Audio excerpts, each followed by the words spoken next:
She walked into the trauma ward every morning in long sleeves, hiding the scars that ran from her wrists to her elbows. Her coworkers laughed. Her supervisor called her a liability. The senior surgeon told her, to her face, in front of the entire nursing staff, that she didn't belong in a real hospital. She nodded. She said nothing. She went back to her patients and did her job. What none of them knew, what she never told anyone, was that those scars were earned on a battlefield. Most of them couldn't survive for 60 seconds. And the day was coming when every single one of them would find out. Before we go further, if you're watching this and you haven't subscribed yet, do it right now. Hit that subscribe button, give this video a like, and drop a comment telling me what city and country you're watching from. I want to see exactly how far this story has traveled.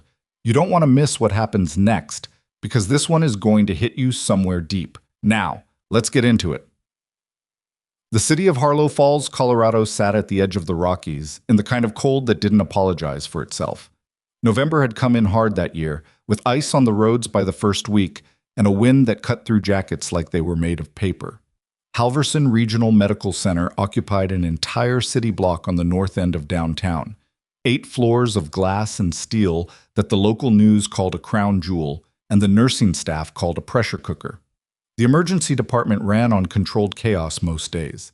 Beds filled by 8 in the morning, trauma activations that backed up into the hallways, attending physicians who moved through the ward like they owned the air inside it. And somewhere in the middle of all of that, on the overnight to morning rotation in the medical surgical unit, was a nurse named Mara Solis. She was 34 years old, medium height, dark hair she kept in a braid so tight it looked like she'd done it without a mirror, which she had. She wore scrubs the same dull blue as everyone else, and over them, when she wasn't in a patient room, she wore a long-sleeved thermal undershirt that covered her arms from wrist to bicep. In November in Colorado, that didn't look unusual. She had counted on that. The scars started at the back of her left hand, 2 thick raised lines running parallel toward her wrist, and from there the damage spread, burn tissue and blade scars, and the kind of puckered skin that only comes from wounds that were closed in the field with whatever was available, not in a sterile OR with proper technique. Her right arm was worse. She knew that. She kept it covered, and she didn't explain it. And when someone asked, which happened rarely because she wasn't the kind of person people felt comfortable asking, she said she'd been in an accident and changed the subject. Nobody pushed. That was the thing about being quiet. People filled in their own stories and then believed them. The story the staff at Halverson had filled in for Mara Solis was that she was nervous, inexperienced, probably from a small program, probably had never worked a real level 1 trauma center before this. She moved carefully through the ward, checked her work twice, and rarely spoke unless someone spoke to her first. The senior nurses read that as uncertainty. The attending physicians read it as a weakness. And the charge nurse on the surgical floor, a woman named Patrice Holt, who had been at Halverson for 11 years and ran her unit like a military officer who'd forgotten what peace felt like, read it as confirmation that Mara Solis was going to be a problem. "You're slow on your vitals documentation," Patrice told her on the 3rd day. Not a question, a verdict. "I was with a patient," Mara said. "Document while you're with the patient. That's how it works here." Mara looked at her. "The patient was in pain. I addressed the pain first." Patrice's expression didn't change. "This isn't a conversation about priorities. It's a performance note. Try to keep up." She walked away before Mara could respond. Not that Mara was going to. She had learned, a long time ago, and in a context that made this hallway look like a picnic, that arguing with authority when you were new cost you more than it gained. You kept your head down. You did the work. You waited. She had gotten good at waiting. The attending physician on the trauma unit was a man named Dr. Elliot Cray. He was 48, board-certified in emergency medicine and surgical trauma, and he had the kind of confidence that came from being right often enough that he'd stopped considering the possibility of being wrong. He was not a cruel man, exactly. He was the kind of man who had never needed to be careful with other people because other people had always adjusted to him. He noticed Mara Solis the way you notice something that doesn't quite fit, not with real attention, just with mild irritation. It started during her first week, during a trauma activation where an elderly man came in after a fall from a ladder. 2nd floor height, suspected spinal injury, multiple fractures. The ER team was fast and loud, everyone calling out, everyone moving. Mara had stepped to the left side of the gurney and began assessing the patient's distal pulses with the kind of methodical efficiency that should have been unremarkable. But Dr. Cray had already called for imaging, and he wanted everyone clear of the patient until the films were back. "Step back," he said, not looking at her. "His radial pulse on the left is weak," she said. "Could be a vascular compromise. It's it. I said step back. I'll assess when I'm ready." She stepped back. The films came back. 15 minutes later, Dr. Cray ordered a vascular consult because of a compromised radial pulse on the left side. He didn't acknowledge her. She didn't expect him to. But the nurses around her noticed, specifically a second-year nurse named Dara Okonkwo, who had been at Halverson long enough to understand the dynamics and short enough to still find them infuriating. "You caught that before he did," Dara said quietly, in the supply room after. "Doesn't matter who catches it," Mara said. She was counting IV flush syringes and entering them into the supply log with the same focus she gave everything. "It got addressed." Dara looked at her. "You're not bothered." "I'm focused on the patient." "Right." Dara leaned against the shelf. "Where were you before here?" Mara kept counting. "Different places." "Vague." "Yeah." Dara let it go, but she didn't forget the conversation. There was something about Mara Solis that sat wrong in the category Dara had initially placed her in. The nervousness the other nurses described wasn't nervousness. It was something else. Something controlled. Like watching someone move through a crowd by not touching anyone. Not because they were afraid, but because they knew exactly how much space their body took up and chose not to use it. By the end of her third week, Mara had been written up once by Patrice Holt for a documentation issue that Mara was fairly certain had been caused by a system error in the charting software. She had been dismissed twice by Dr. Cray in front of other staff members. She had been the subject of a conversation in the break room. She'd heard it through the door, hadn't intended to, where two of the med-surg nurses discussed whether she'd actually completed her nursing program or had just passed the boards on a lucky attempt. She went home after that shift and sat in her apartment, which was sparse the way apartments are when someone hasn't decided yet whether they're staying. A bed frame, a used couch, a coffee maker, and a shelf of medical reference texts that were dog-eared and marked in the margins in 3 different pen colors. She heated up soup she didn't taste and sat at the window looking at the city spread out below her in the cold November dark. She thought about calling her sister, who lived in New Mexico, and asked too many questions.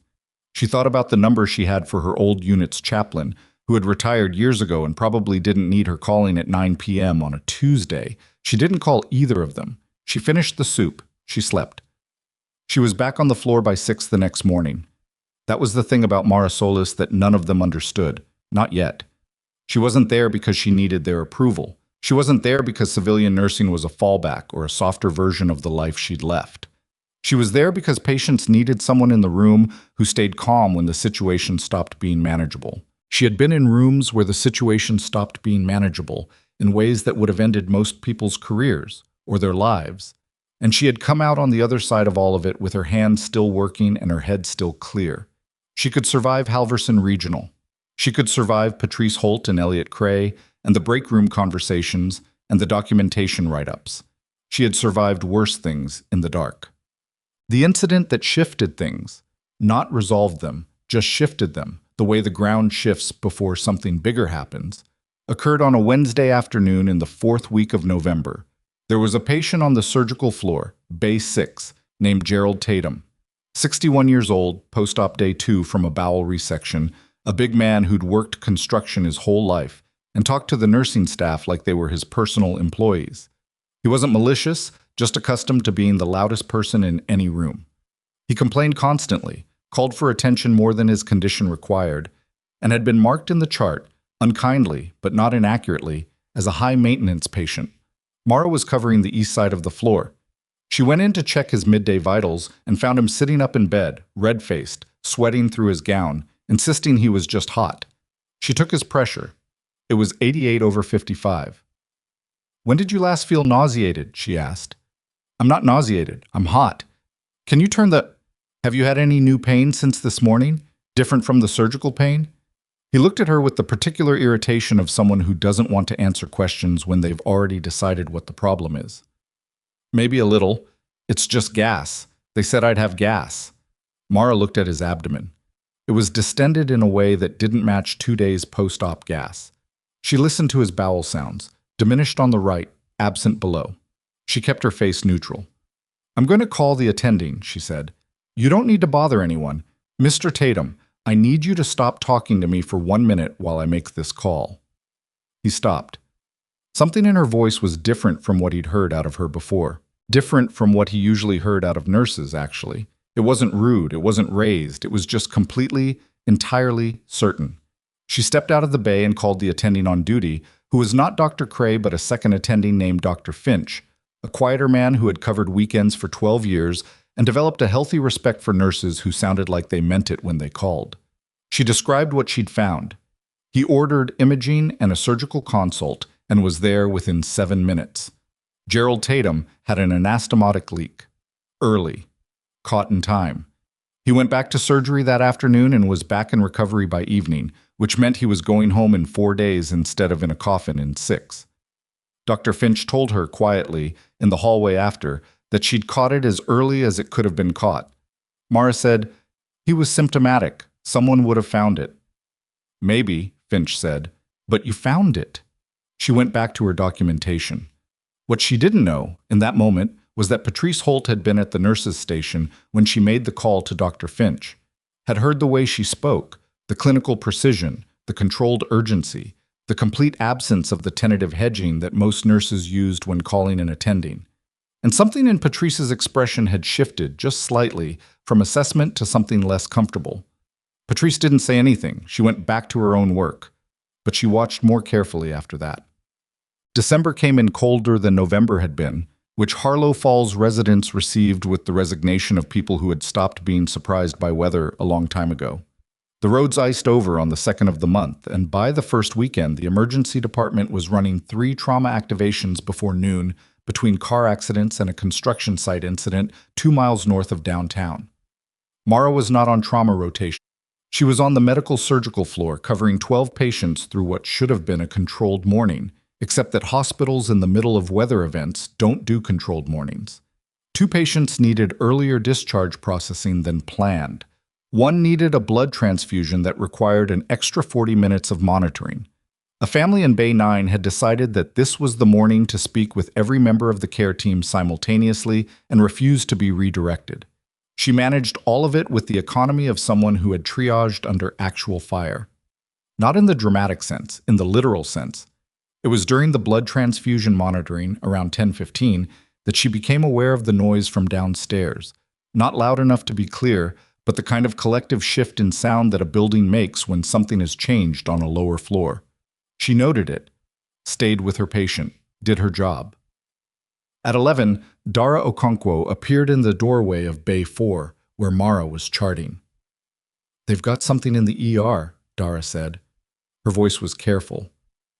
"Military vehicles, 3 of them." Mara kept typing. "Trauma activation?" They called a full trauma team, and someone from the military, an officer, he came in with the convoy. Dara paused. "They're saying one of the patients is—" She stopped. Mara looked up. "Special operations," Dara said. "They're not releasing any other information." Mara's expression didn't change. She saved her chart. She stood up. "I'm going to check on Mr. Kasich in Bay 7, she said. "His output was lower than I'd like this morning." She walked out of the bay.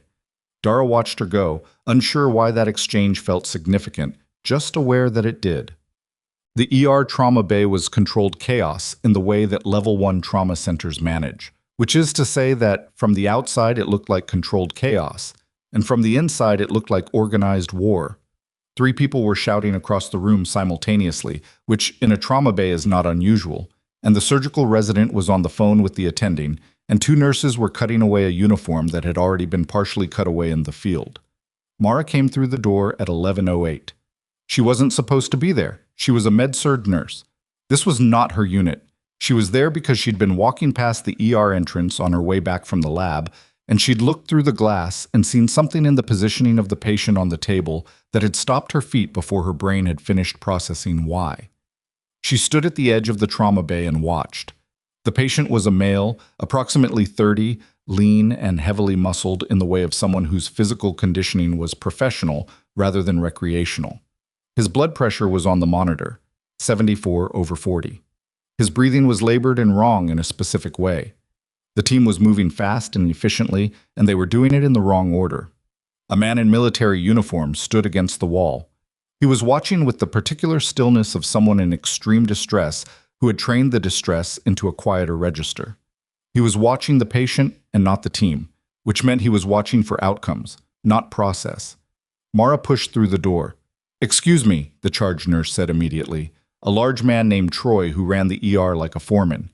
"This is a closed trauma activation. You need to—" "His trachea is deviated," Mara said. She was looking at the patient, not at Troy. "Left side. You're about to intubate and you'll make it worse." The room didn't stop exactly, but it flickered. The resident on the phone lowered it. Dr. Cray walked in from the adjoining room at that precise moment. He saw Mara. His expression moved through surprise, irritation, and decision in about 1 second. "Solis, what are you doing in my trauma bay?"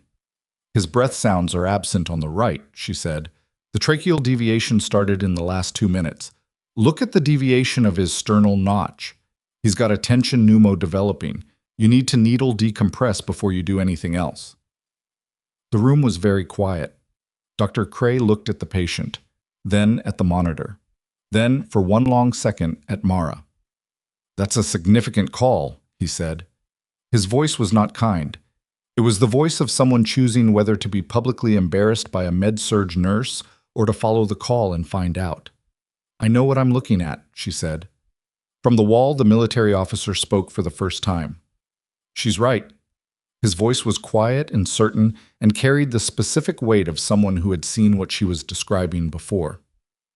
"The deviation started about 90 seconds ago. I was watching his neck." Dr. Cray looked at the officer, looked at Mara, looked at the patient. "Get me the decompression kit," he said.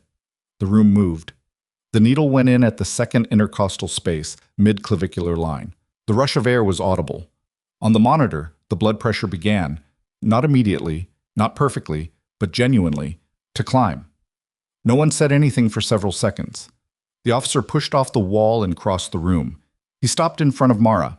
Up close, he was older than she'd registered, mid-40s, hard-faced, with the posture of someone for whom standing at attention was not a performance but a default. He looked at her arms, at the long sleeves, at her hands, where the scars on the back of her left hand were visible above her glove line. Something moved in his face. Not recognition, not yet. Something more preliminary than that. The way you look at a word you've read before and can't place where. "What's your name?" he asked. "Mara Solis." He kept looking at the scars on her hand. "Where did you do your training?" She held his gaze. "Army," she said, and said nothing else. His eyes narrowed by 1 degree. On the table behind them, the patient's blood pressure read 91/58 and climbing. The team was moving again, this time with the right sequence, and the resident had called the attending back and was relaying updated vitals with a voice that had come down about 15% in pitch. Dr. Cray had not looked at Mara since he'd given the order. He was the best trauma surgeon on the floor, and he knew exactly what had just happened, and he was managing his response to it with the tight, controlled effort of a man deciding in real time how much this was going to cost him. Mara pulled her gloves straight, covering the scars. The officer was still looking at her, and the patient on the table, whose name she did not yet know, whose rank she did not yet know, whose particular history would begin rewriting her own in the coming hours, was breathing in the shallow but genuine way of someone who had just been pulled back from somewhere very dark by someone who recognized the road. She turns to go. "Nurse," the officer's voice. She stopped. "Don't go far," he said. It wasn't a request. It wasn't an order, not quite. It was something in between, in the register of people who are accustomed to giving orders, but are smart enough to know when they're in a space where that authority doesn't fully apply. She looked back at him. "I have patients on the surgical floor," she said. "I know," he said. "I'll find you." She left the trauma bay and walked back toward the elevator. Behind her, she heard Dr. Cray's voice resume its normal volume, controlled, authoritative, the voice of a man who had recovered his room. She pressed the elevator button and stood in the corridor and looked at the wall in front of her while she waited. Her hands, inside her gloves, were completely steady. They always were, when it mattered. The elevator opened. She stepped inside. The doors closed on the sound of the trauma bay behind her, and she watched the floor numbers climb, and she thought about a field station in a country she was not going to name, in a situation that had no name, in a night with no moon, and what her hands had looked like then, and what they had managed to do in the dark, and why she had driven 800 miles and taken a job in a hospital where no one knew her name to try to become someone ordinary. The elevator opened on the surgical floor. She was halfway down the corridor when her pager went off. She looked at it. The message was 3 words and a bay number from the ER. "We need you." She looked at the pager for 3 seconds. Then she turned around and walked back to the elevator. The message was from the ER charge desk, which meant Troy had sent it, which meant Dr. Cray had either authorized it or didn't know about it yet. And either way, the patient in Trauma Bay 1 needed something the team down there had decided she could provide. She pressed the button. The elevator came. She wrote it back down without letting herself think too far ahead, which was a skill she had developed over years and which she applied now the way she applied most skills, quietly, without announcing it, as if it cost nothing. The trauma bay was different when she walked back in. The noise level had dropped. That was the first thing. When a trauma team shifts from crisis management to stabilization, the sound changes. Less calling out, more focused communication, fewer people talking simultaneously. She registered that before she registered anything else, because sound was information and she had trained herself to read it. The patient was intubated now, oxygen saturation climbing toward the low 90s, blood pressure holding at 94/62. Still not good. Not dangerous in the same acute way it had been 20 minutes ago, but not stable either. The surgical resident, a young woman named Dr. Paulus, who had the specific exhausted focus of someone on hour 14 of a 16-hour shift, was on the phone again, this time more calmly. Dr. Cray was at the foot of the bed reviewing imaging on the wall-mounted screen. He didn't look up when Mara came in. The officer was exactly where she'd left him, which was against the far wall, which was where he'd apparently decided to position himself and had no intention of moving from. He was watching the patient with an expression that had no name she could assign to it. Not fear, not the performed calm of someone suppressing fear, something older and more complicated than either. The look of someone who had been in this position before, who had stood against walls in rooms like this and watched. Who knew what it meant when the monitors held and what it meant when they didn't? "Good," he said when she was close enough. Not warmly, as a statement of fact. "What do you need?" "Need?" she asked. "He's going to need surgery." "That's not for me to decide." "No," he said. "But you're the one who caught what they missed, so I want you in the room." She looked at him directly. "I'm a medical surgical nurse. I don't scrub into trauma surgeries." "I'm not asking you to scrub in. I'm asking you to be available." "Available for what?" He looked at her for a moment before answering. He has a specific injury pattern that may not be obvious on standard imaging.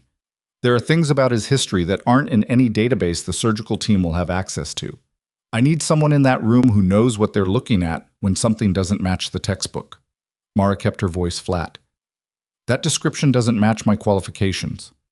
"No," he said. "It matches your other qualifications."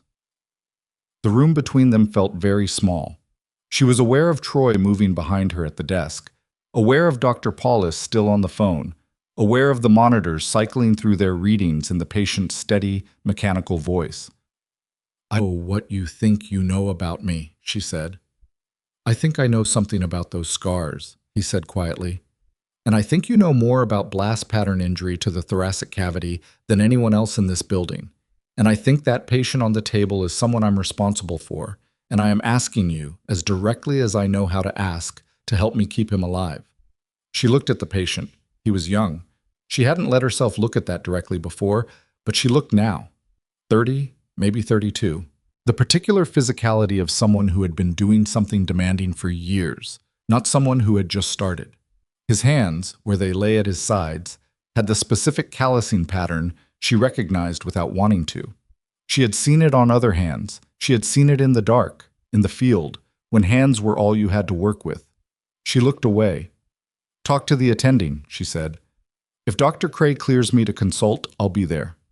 She turned before the officer could respond and walked to where Dr. Cray was standing at the imaging screen. He He saw her coming, and his jaw moved in the particular way it moved when he was adjusting his response to something he didn't want to respond to. "The officer wants a consult presence in surgery," she said. "From me. I'm not making a case for it. I'm telling you it was requested so you can make the call." Cray looked at the imaging for another second. Then he looked at her. "You called the attention pneumo correctly," he said. His voice was entirely neutral. "The decompression was the right move." "I know," she said. He held her gaze. Then, with the air of a man eating something unpleasant without grimacing, he said, "I'll have you listed as an extended consult on the surgical note. You'll be in the observation area, not in the room." "Understood." "And Solis." He waited until she looked at him directly. "We're going to have a conversation after this about your background." "I know," she said again.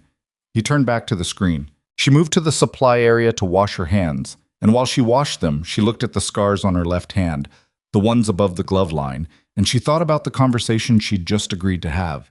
And she thought about all the ways that conversation was going to go, and then she shut that down and focused on the patient, because the patient was still alive, and that was the only thing in the room that currently mattered.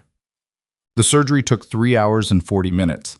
Mara spent it in the observation area above the OR, which was a glass-fronted room designed for residents and medical students to watch procedures without being in the sterile field. She was the only person in it. Through the glass, she could see the surgical team working, Dr. Cray at the primary position, Dr. Paulus across from him, 2 scrub techs and a circulating nurse moving in the choreographed efficiency of a team that had done this enough times to stop narrating it. The patient was draped, reduced to the relevant anatomy, which was the chest cavity and the specific damage to the lower right lobe that had shown up on the CT as a complicated collection of findings that the radiologist had described with the careful language of someone making sure they weren't accountable for the interpretation. Mara knew what she was looking at. She had seen this injury pattern twice before, once in a training context and once in a situation she was not going to think about in this glass room with fluorescent lighting and a cold tile floor. The damage was consistent with a specific type of blast exposure at a specific range, and the secondary shrapnel dispersal had created a pattern in the tissue that didn't behave the way standard penetrating chest trauma behaved. The bleeding would reoccur in a location that wasn't obvious on initial exploration. She had written about it years ago in a report that had been classified and filed and had almost certainly been read by no one who was currently in that OR. She watched. At the 2-hour mark, there was a pause in the procedure. She couldn't hear clearly, but she could read the body language through the glass, the slight increase in stillness that happens when something unexpected appears.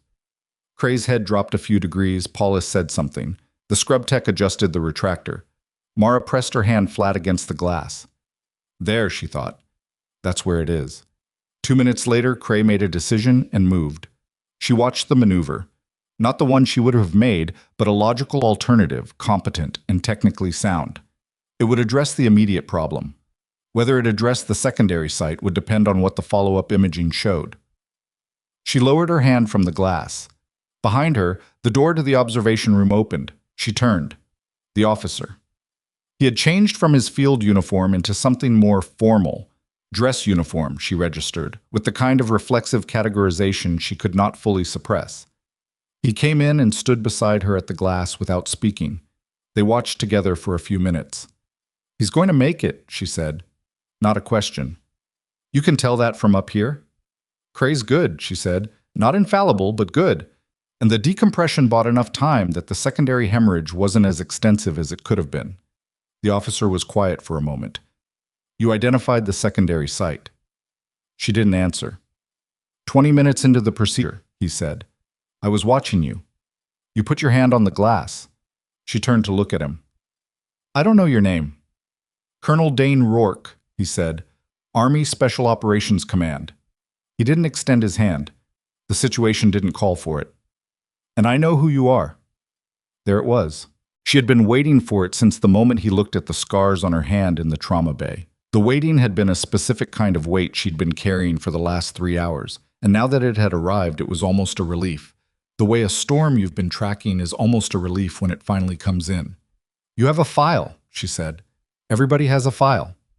You have mine specifically." "I didn't have it this morning," he said. "I pulled it 2 hours ago."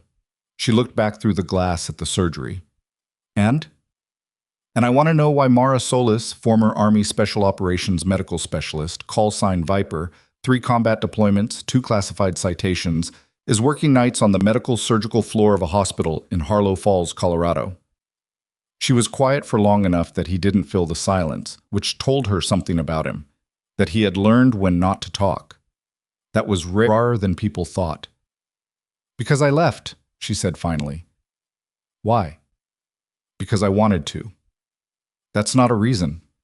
It's the only reason I'm giving you, she said. Whatever's in that file, whatever the citations are for, whatever the incident reports say, I'm a civilian now. I'm a licensed nurse. I was doing my job today. That's all. Rourke looked at her. He had gray eyes that were doing something specific, not reading her, not assessing her in the clinical way Cray assessed things, but registering her in a way that felt more complete than that, like he was updating a picture he'd had in his head. Kellerman, he said. The name landed like a flat stone dropped in still water. She didn't react. She had trained herself years ago not to react to that name in spaces where reacting would cost her something. That was a long time ago, she said.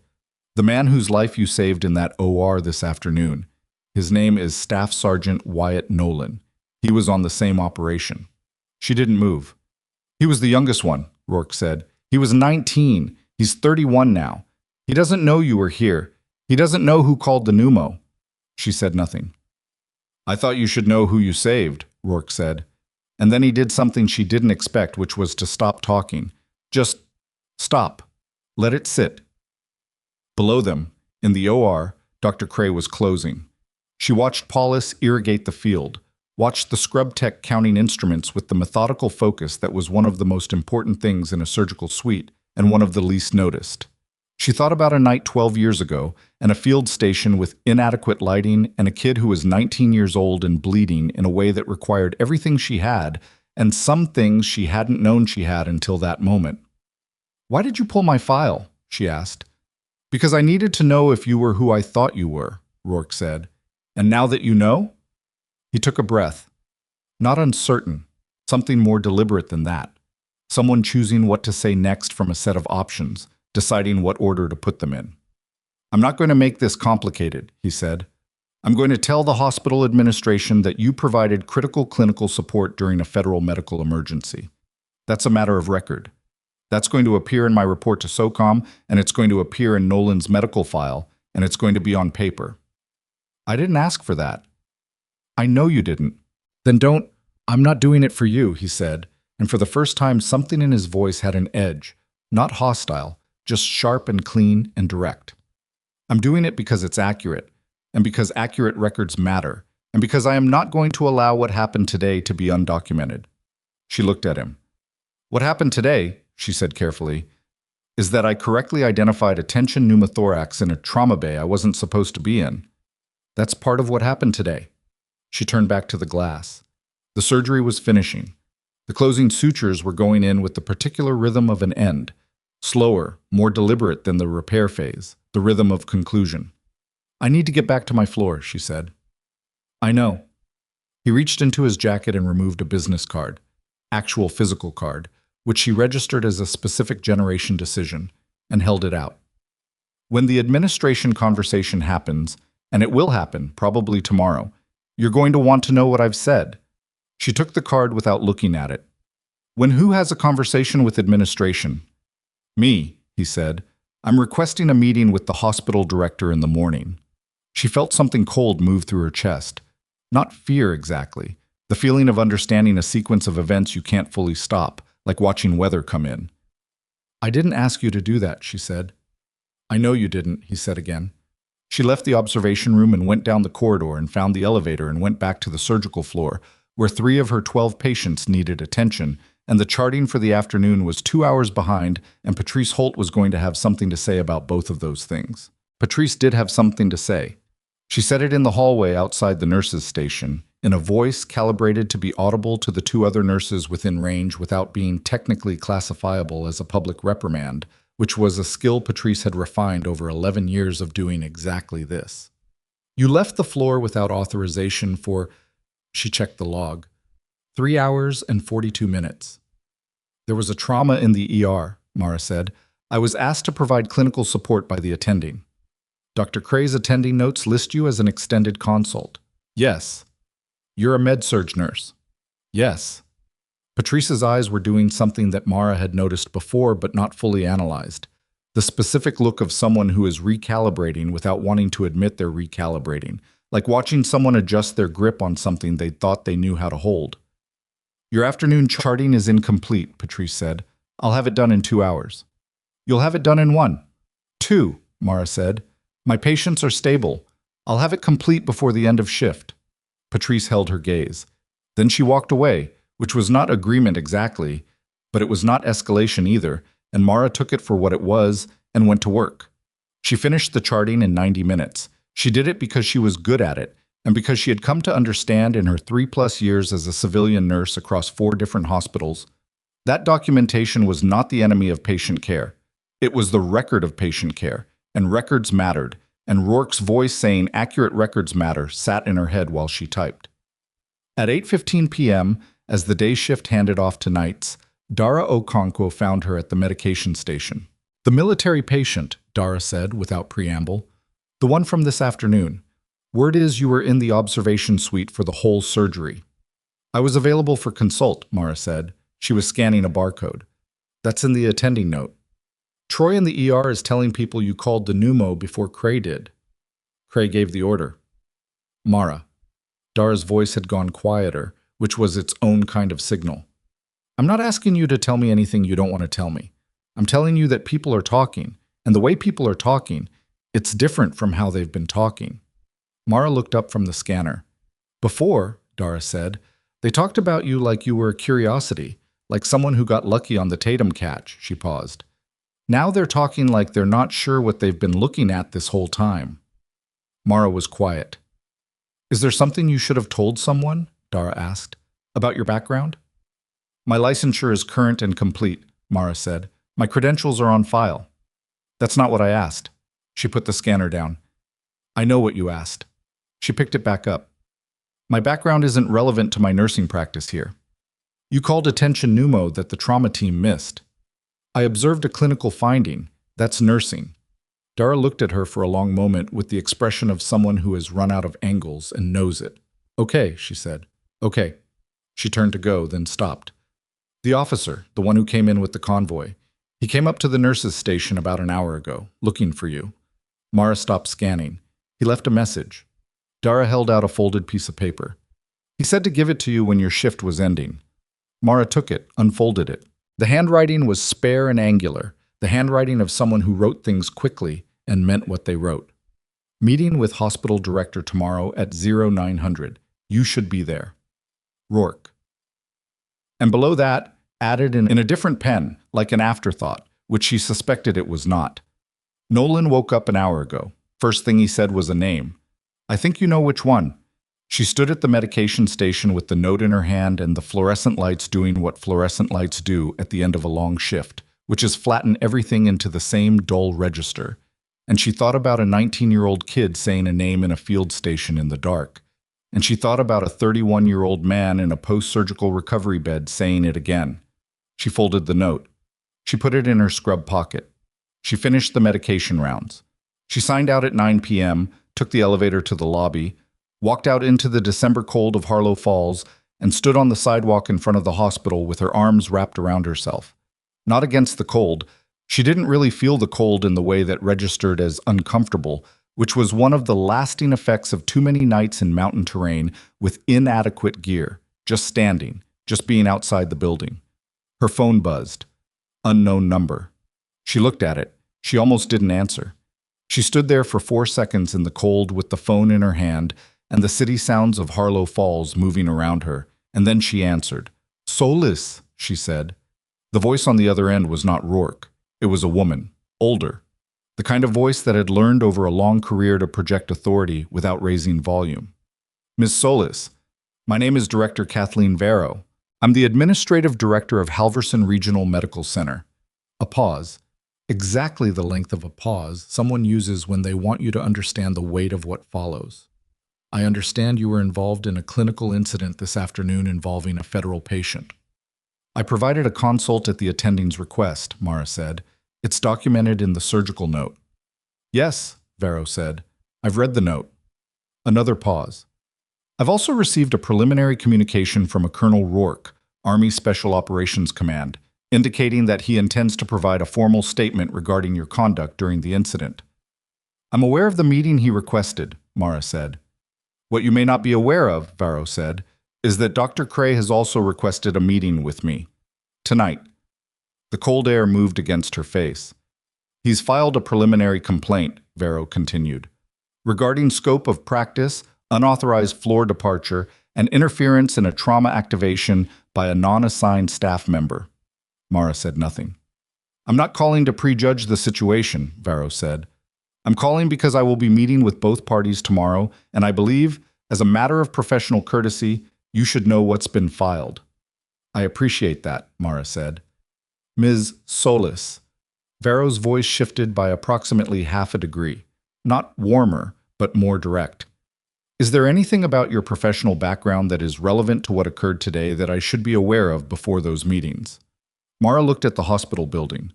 8 floors of glass and steel. Warm light from the patient floors visible through the windows. Yes, she said. Vero waited. I think, Mara said slowly, you should read the file Colonel Rourke is going to bring to that meeting before you read the complaint. Silence. I see, Vero said. I'll do that. The call ended. Mara stood on the sidewalk for another minute. Then she walked to her car, got in, and drove home through the ice streets of Harlow Falls. She was 15 minutes from her apartment when her phone buzzed again. This time, it was a text from a number she didn't recognize, which meant it was almost certainly Rourke, because he was the only new contact she'd acquired today who had her number. The text was 4 words. He asked about you. She put the phone on the passenger seat and drove the rest of the way without looking at it. In her apartment, she hung up her jacket. She sat on the couch. She looked at the wall in the way she'd been looking at walls for several years. Not thinking exactly, just letting things settle into their positions, the way sediment settles in still water. She thought about Elliot Cray drafting a complaint at 9 o'clock at night. She thought about what that complaint would say, and how it would read, and who would read it. She thought about the file Rourke had pulled and what was in it, and what Kathleen Vero was going to find when she read it in the morning. She thought about Wyatt Nolan, 31 years old, waking up in a surgical recovery bed and saying a name he had apparently held on to for 12 years. And she thought about Dr. Cray's complaint landing on the director's desk, and Rourke's file landing on the same desk, and what happened when those 2 documents were in the same room, and who, in that meeting tomorrow morning, was going to have to explain themselves to whom. She hadn't asked for any of this. She had walked past the ER window on her way back from the lab and seen something that required her to act, and she had acted, and now the sequence was in motion in a way she couldn't stop and might not want to. She wasn't sure yet which one of those it was. She set her alarm for 5:30. She went to bed. She lay in the dark and counted her breathing the way she had done for years. The way you learn to do when sleep is something you have to reach for instead of something that comes on its own. She was almost under when the thought arrived, clear and flat and unignorable. Cray wasn't just filing a complaint about today. He had asked Troy in the ER for the incident log. She'd seen him doing it, hadn't registered it as significant at the time. But the incident log went back to the beginning of her time at Halverson, every call she'd made, every patient interaction, every moment she'd caught something before someone else caught it. If he was building a case, he wasn't just building a case about this afternoon. He was building a case about who she was. And tomorrow morning, in a room she hadn't been invited to, that case was going to meet the file that Rourke had pulled, and whatever came out of that collision was going to determine whether she kept her job or lost it. She lay in the dark and counted her breathing. She had survived worse things, but surviving them had always cost her something she hadn't budgeted for. The alarm went off at 5:30 and she was already awake.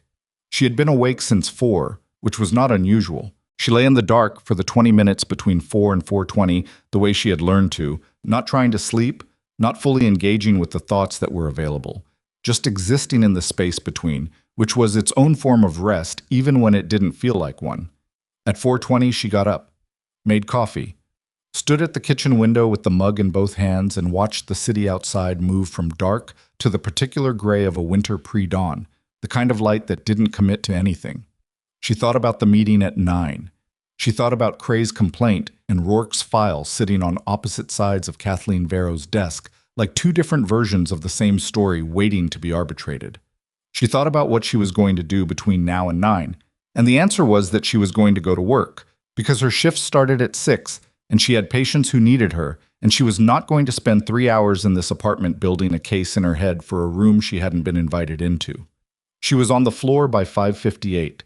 The night shift nurse, a man named Carl, who communicated primarily in monosyllables and had the specific economy of someone who had been doing this long enough to stop using words when gestures would do, gave her the handoff in under 4 minutes. 6 of her 12 patients were unchanged. 2 had new orders overnight. One had spiked a low-grade fever at 3 a.m. that had resolved by 4:30 and was documented but bore watching. 3 were scheduled for discharge processing before noon, which meant the first 2 hours of her shift were going to be dense. She started with the fever patient. Bay 11, a 57-year-old woman named Mrs. Alvarado, who had been admitted for a hip replacement and was now on post-op day 3 and unhappy about it in the specific way of people who had expected to feel better by now and hadn't. The fever had resolved, but her wound site was warmer than Mara liked, and when she changed the dressing, she found the edges of the incision showing the early signs of something that wasn't quite infection yet, but was moving in that direction, and she documented it in detail and sent a flag to the attending with a note that said, "Recommend wound culture before morning rounds and move to the next bay." She was 40 minutes into the shift and 3 bays in when Patrice Holt arrived, earlier than usual. Patrice's shift started at 7 and she was here at 6:40, which meant she'd come in early specifically to be here early, which meant she knew something. Mara was at the nurse's station entering orders when Patrice came up beside her. "Director Vero called me last night," Patrice said. No preamble, no build-up. Mara kept typing. "Okay." "She told me there's a meeting this morning regarding yesterday's incident. She wanted my assessment of your general performance on this unit." "What did you tell her?" Patrice was quiet for a moment. Mara finished the order entry and looked up. Patrice's expression was doing something she hadn't seen from her before. It wasn't hostile, and it wasn't warm, and it wasn't the calibrated neutrality of someone choosing how to manage a subordinate. It was the expression of someone who had said something to a director on the phone the previous night and was now in the process of deciding whether they stood behind it. "I told her you were clinically precise," Patrice said, "that your patient outcomes were strong, that you were—" She paused, like the next word had a specific weight she was testing before she put it down. "Unusual." Mara waited. "She asked me if I thought you were qualified for the responsibilities you appeared to have taken on yesterday," Patrice said. "I told her I didn't have enough information to answer that question." "That was honest," Mara said. "I'm always honest." Patrice's voice had a flat quality that was her version of conviction. "But I want you to know that I didn't go out of my way to make your situation worse. Whatever Dr. Cray put in his complaint—" "You've seen the complaint?" "He CC'd Nursing Administration." A pause. "It's thorough." Mara felt something settle into place. Not surprised, she'd anticipated thorough. She just hadn't been sure how thorough. "How thorough?" she asked. Patrice picked up a chart that didn't need to be picked up and held it in a way that suggested she was giving her hand something to do. "He's framed it as a pattern, not just yesterday. Going back to your first week." She set the chart down. "He documents 5 incidents in which he says you exceeded your nursing scope, made clinical assertions in physician-managed situations, and demonstrated what he calls an unsanctioned decision-making posture." He used the phrase decision-making posture? "He's been thinking about this for a while," Patrice said. "That phrase didn't come to him last night." Mara absorbed that. The coffee she'd had at 5 was still with her, a low hum of alertness she was grateful for. "When does Vero typically read complaints before a meeting?" "She reads everything before she walks into any room," Patrice said. "She'll have read Cray's complaint last night and whatever Colonel Rourke sent by 6 this morning. She runs meetings with complete information." She paused again. "That's a double-edged thing, where you're concerned." "I know," Mara said. "Do you?" Patrice's voice wasn't unkind. "Because whatever is in your background, and I'm not asking, I want to be clear that I am explicitly not asking, Vero is going to have it before 9 a.m. The question is whether she finds it in Rourke's file before she finds it in her own HR system, and how that order affects how she reads it." Mara looked at her. Patrice Holt, who had written her up for a documentation issue in her first month and managed her with the particular rigor of someone who found inexplicable people professionally irritating, was standing at the nurse's station at 6:45 in the morning giving her information she didn't have to give her. "Why are you telling me this?" Mara asked. Patrice picked up the chart again. "Because the Tatum catch was real," she said. "And because whatever you did in that ER yesterday was apparently real. And because I've been a nurse for 22 years, and I know the difference between someone who is in over their head and someone who is in exactly the right depth." She walked away before Mara could respond. "Your Bay 3 patient needs a 12 lead." Mara went and did the 12 lead.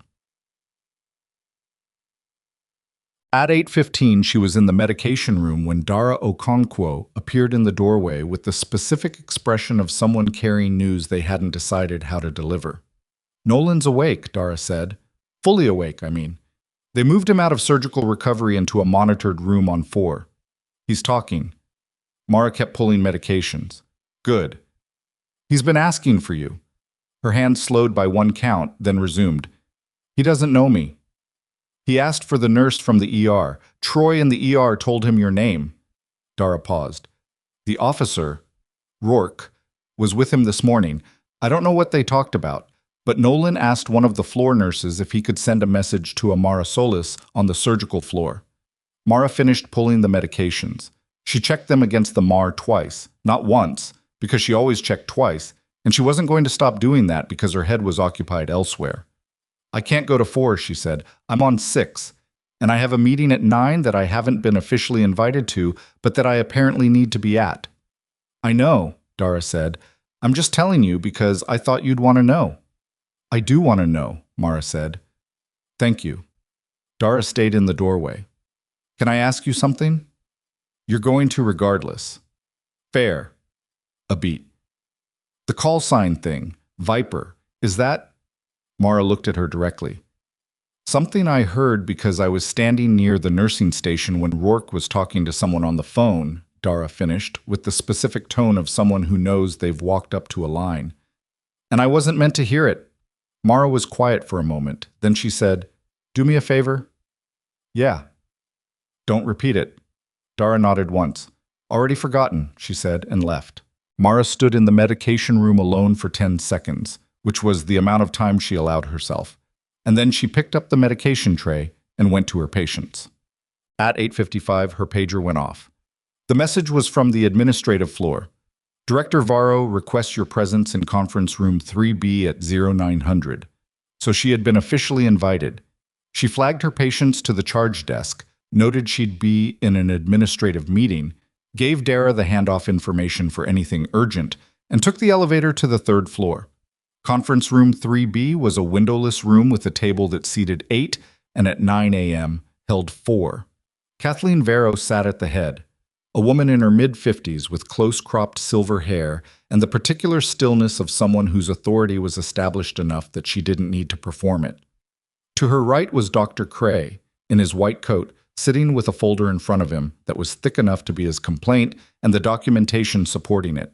Across from Cray, leaving the seat beside Varro's right hand empty as a deliberate spatial choice, was Rourke in his dress uniform. The empty chair was between Rourke and the door. Mara sat in it. "Thank you for coming," Varro said. She looked at Mara with the expression of someone who had read 3 different documents about a person and was now in the process of reconciling them with the actual physical presence. "I'll be direct. This meeting is not a disciplinary hearing. It is a fact-finding conversation. All parties have the opportunity to speak." She looked around the table once. "Dr. Cray, you requested this discussion. Would you like to begin?" Cray opened the folder. He had prepared for this. That was obvious. The preparation was in the organization of the papers, in the tab dividers, in the way he sat, which was the way someone sits when they believe they have the stronger position. "I filed a complaint yesterday evening regarding Nurse Solis's conduct during a trauma activation and her broader pattern of behavior on the surgical floor since her hire date." He looked at Mara without expression. "I want to be clear that this is not personal. This is a scope of practice issue and a patient safety issue." "Scope of practice," Varro said. "Not a challenge, an invitation to continue. Nurse Solis has, on multiple documented occasions, made clinical assessments in physician-managed situations without being asked to do so. He turned to the first tab. On November 4th, she made an unsolicited vascular assessment of a trauma patient. On November 19th, she verbally disagreed with a pain management approach in front of the patient and family. I noted a drug interaction, Mara said. Cray looked at her. You noted it in front of the patient, causing patient anxiety, when the appropriate avenue was to notify the physician privately. The physician was unavailable, Mara said. The interaction was between a new anticoagulant and an NSAID that had been ordered overnight. The patient's INR was already elevated. The appropriate avenue was the one that kept the patient from bleeding. That determination was not yours to make, Cray said. The outcome was mine to document, Mara said, and I documented it. Vero held up one hand, not silencing, just moderating. Dr. Cray, the specific incident yesterday, in the ER. Cray turned to a later tab. Nurse Solis entered a closed trauma bay during an active activation to which she was not assigned. She made an unsolicited diagnostic assertion in front of the attending, the resident, and nursing staff regarding a patient she had not been assigned to assess. The assertion was correct, Rourke said. He said it the way you state a coordinate, flat, precise. No argument in the inflection, just information. The correctness of the assertion is not the issue, Cray said, turning to look at Rourke with the expression of a man who has anticipated this objection and believes he has an answer to it. The issue is the process. If every nurse in this hospital is permitted to walk into any clinical space and override physician decision-making, I didn't override anything, Mara said. You gave the order, after I identified the finding. You disrupted a clinical procedure by entering a space you had no authority to enter and making a diagnostic call outside your licensed scope. The patient's trachea was deviated, Mara said. The intubation would have collapsed the lung. He would have arrested on the table. The room was quiet for a moment. Cray closed the folder. He hadn't expected her to say it that directly, or possibly he had expected it and had his response ready, because he came back without hesitation. That is an opinion, from a medical surgical nurse with, and here he paused, with the specific pause of someone who has read something overnight and decided how to use it, with a nursing license from Colorado, which lists her prior experience as travel nursing positions at 3 different facilities, which gives her no documented history of trauma-level competencies. He looked at Vero. I requested her personnel file this morning. I wanted on the record that the background she has presented to this institution does not support the competencies she demonstrated yesterday, which raises a serious question about what she has disclosed and what she has withheld. Vero looked at Mara. Ms. Solis. Mara had known this was the moment. She had known it since she sat down. She had been deciding since approximately 4 a.m. how much to say and to whom, and she had made the decision while she was doing the 12 lead on her patient in Bay 3, and she was in it now. My Colorado nursing license is current and complete, she said. My prior employment history on file with this institution is accurate. Is it complete? Cray asked. No, she said. Cray sat back. He had the expression of someone who has won a point and knows it. Then I would... Colonel Rourke, Mara said. She looked at him. Do you have the file? Rourke reached into the briefcase beside his chair and removed a folder, thinner than Cray's, which was not a measure of its content, and placed it on the table in front of Varro. This is a declassified summary, he said. The full record exists, but portions remain classified. What's in that folder is what I've been authorized to share with a civilian medical institution under the Federal Patient Support Provision. Varro opened it. She read. She was a person who read quickly and gave nothing away while doing it. Her expression didn't shift. Her posture didn't change. She went through 4 pages in the time it would have taken most people to read one, and when she finished, she closed the folder and placed both hands flat on the table, which Mara registered as a physical tell, the gesture of someone reorienting themselves. Ms. Solis, Varro said. Her voice was exactly the same as it had been before she read the folder. That was professionalism of a specific and formidable kind. Were you previously a licensed combat medic with the United States Army, attached to a Special Operations Medical Unit for a period of 8 years? Yes, Mara said, with 2 classified operational citations and a service record that... Varro glanced at the folder.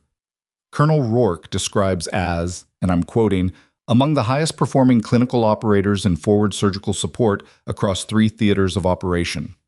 That's his characterization, Mara said. Is it inaccurate? Mara said nothing. Cray had gone very still on the other side of the table. Your prior military service does not appear in your personnel file, Varro said. It was not required by the application, Mara said.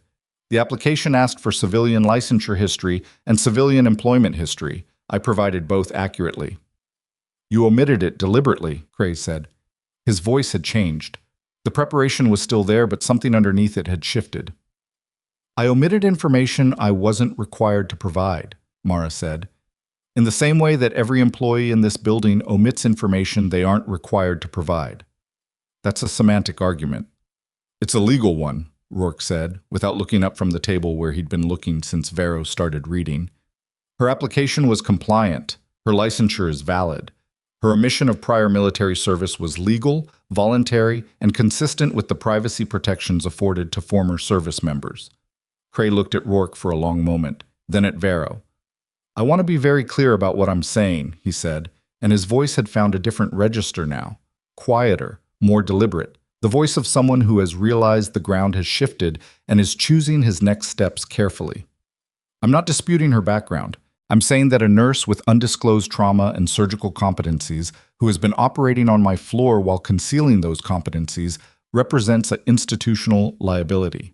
Because if she acted on those competencies without authorization and a patient had been harmed, a patient wasn't harmed, Rourke said. A patient is alive because she acted on those competencies. This time. Yes, Rourke said. This time, which is the only time that is currently under discussion. Varro closed the folder.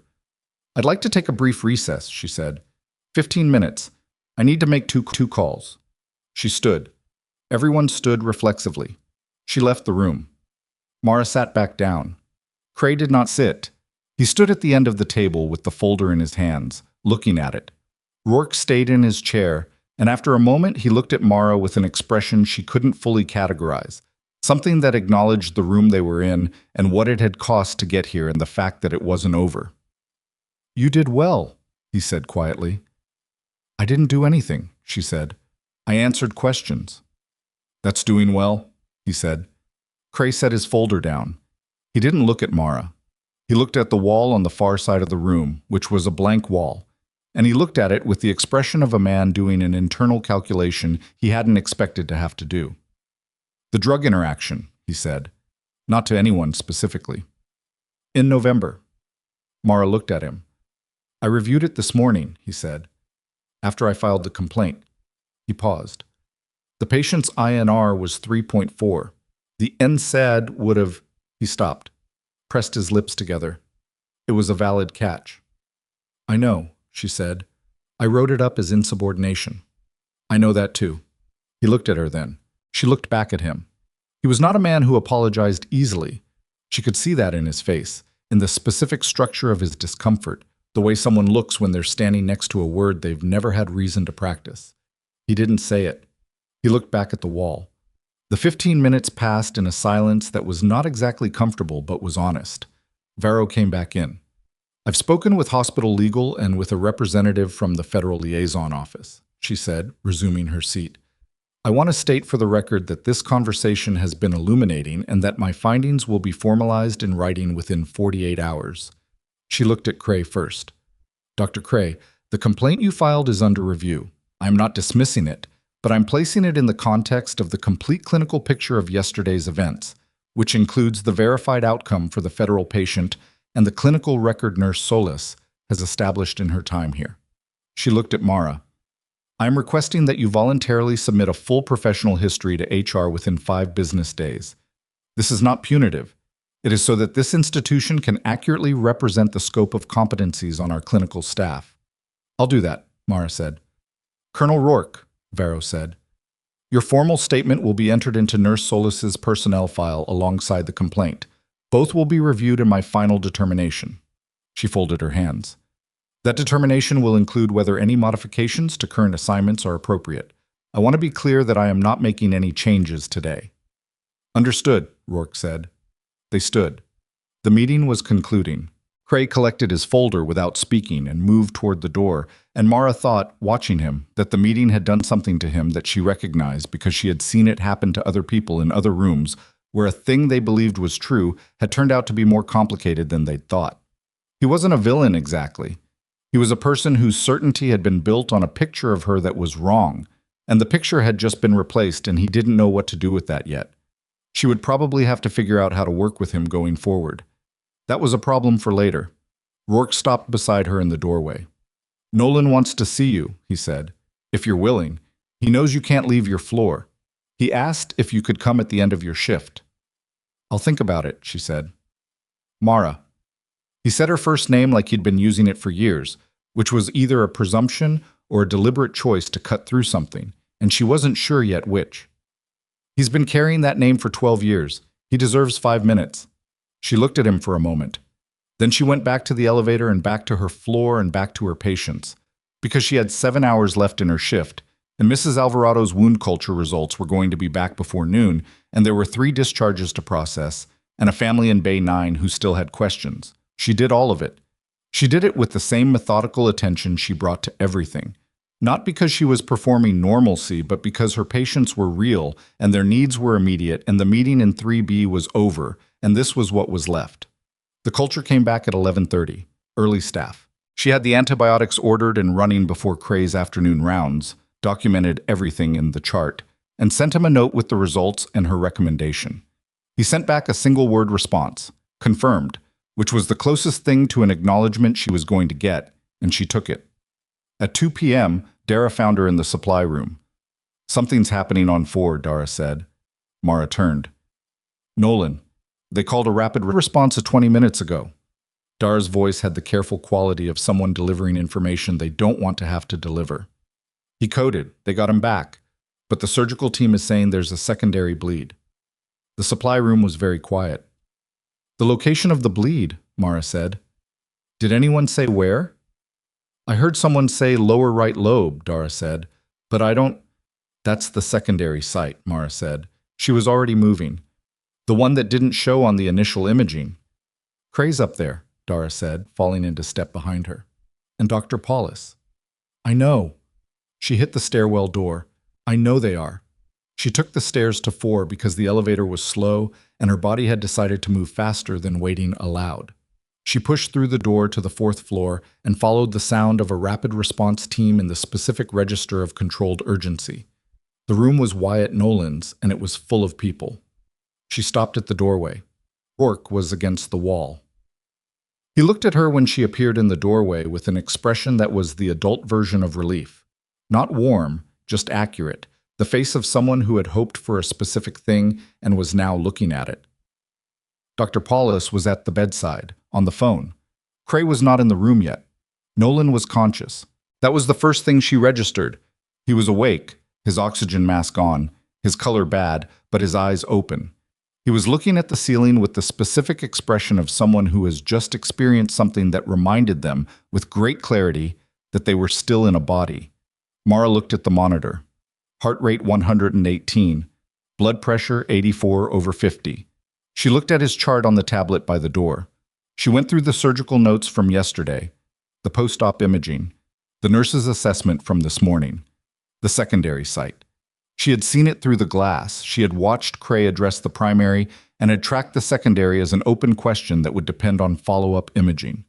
The imaging had been ordered this morning and the results had come back an hour ago, and someone had flagged them as stable when they were not stable. They were the precursor to exactly this. And she had not seen that flag because the imaging was on 4 and she was on 6, and there was no system at Halverson that would have routed that information to her. Cray came through the door behind her. He stopped when he saw her. "Solis," he said. "The secondary hemorrhage site is in the lower right lobe," she said. "It's been present since surgery. The morning imaging showed a density change in the posterior basilar segment that should have been flagged for immediate review." She held out the tablet. "Here." He took it. He looked at it. His jaw moved.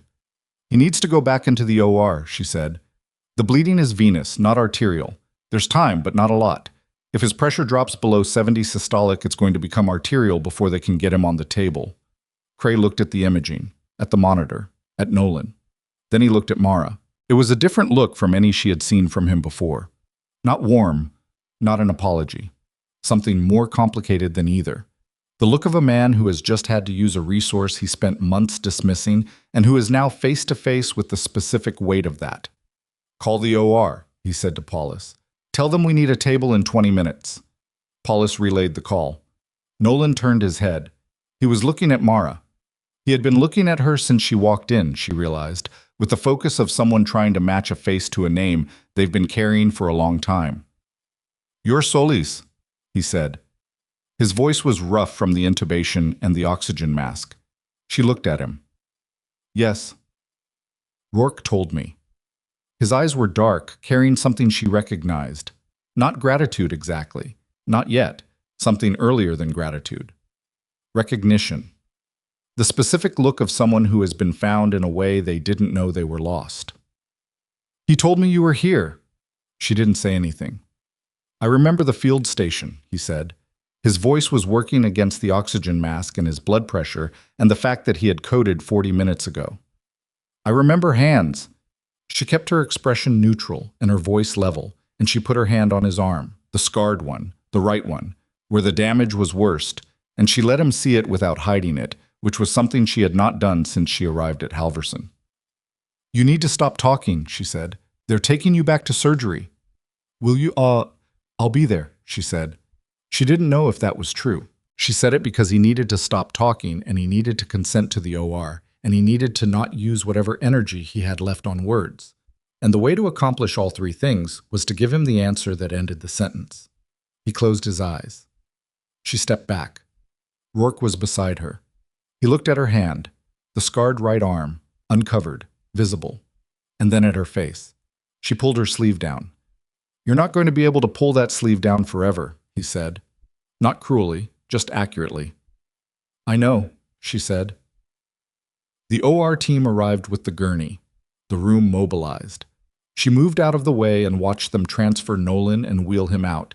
And she watched Cray follow the gurney down the hallway without looking back at her. And she stood in the empty room with the monitors still running their cycle, and Rourke 2 feet to her left. "The imaging flag," Rourke said. "Who missed it?" "Someone on the morning team," Mara said. "I don't know who." "Could it have been caught earlier?" She looked at the tablet still in her hands, at the imaging from 9 a.m., at the density change in the posterior basilar segment that she would have flagged if she had seen it. "Yes," she said. "By you." "Actually." "Definitely," he said.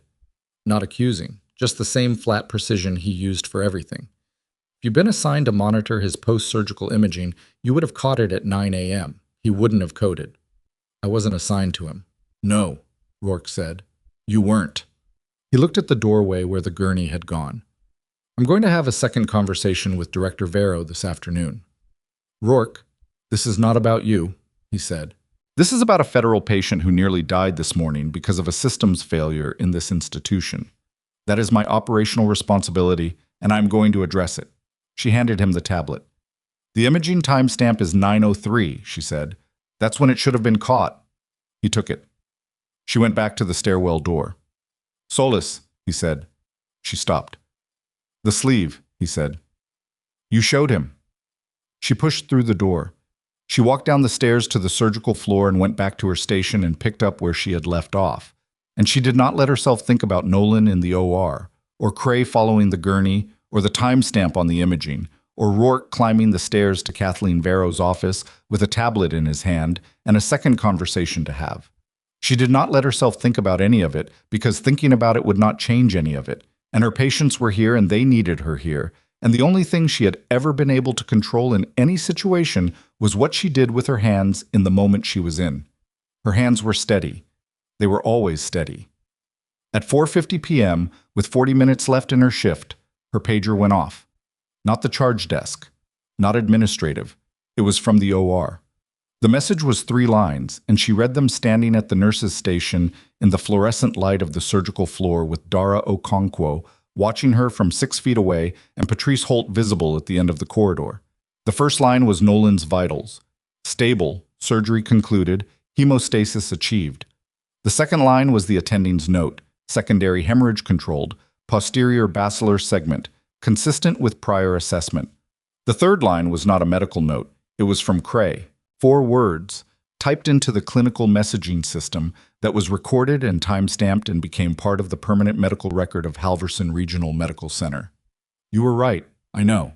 She read it twice. Then she put the pager in her pocket and looked at the wall at the end of the corridor. The same blank institutional wall she had been looking at since her first week here when she needed somewhere to put her eyes.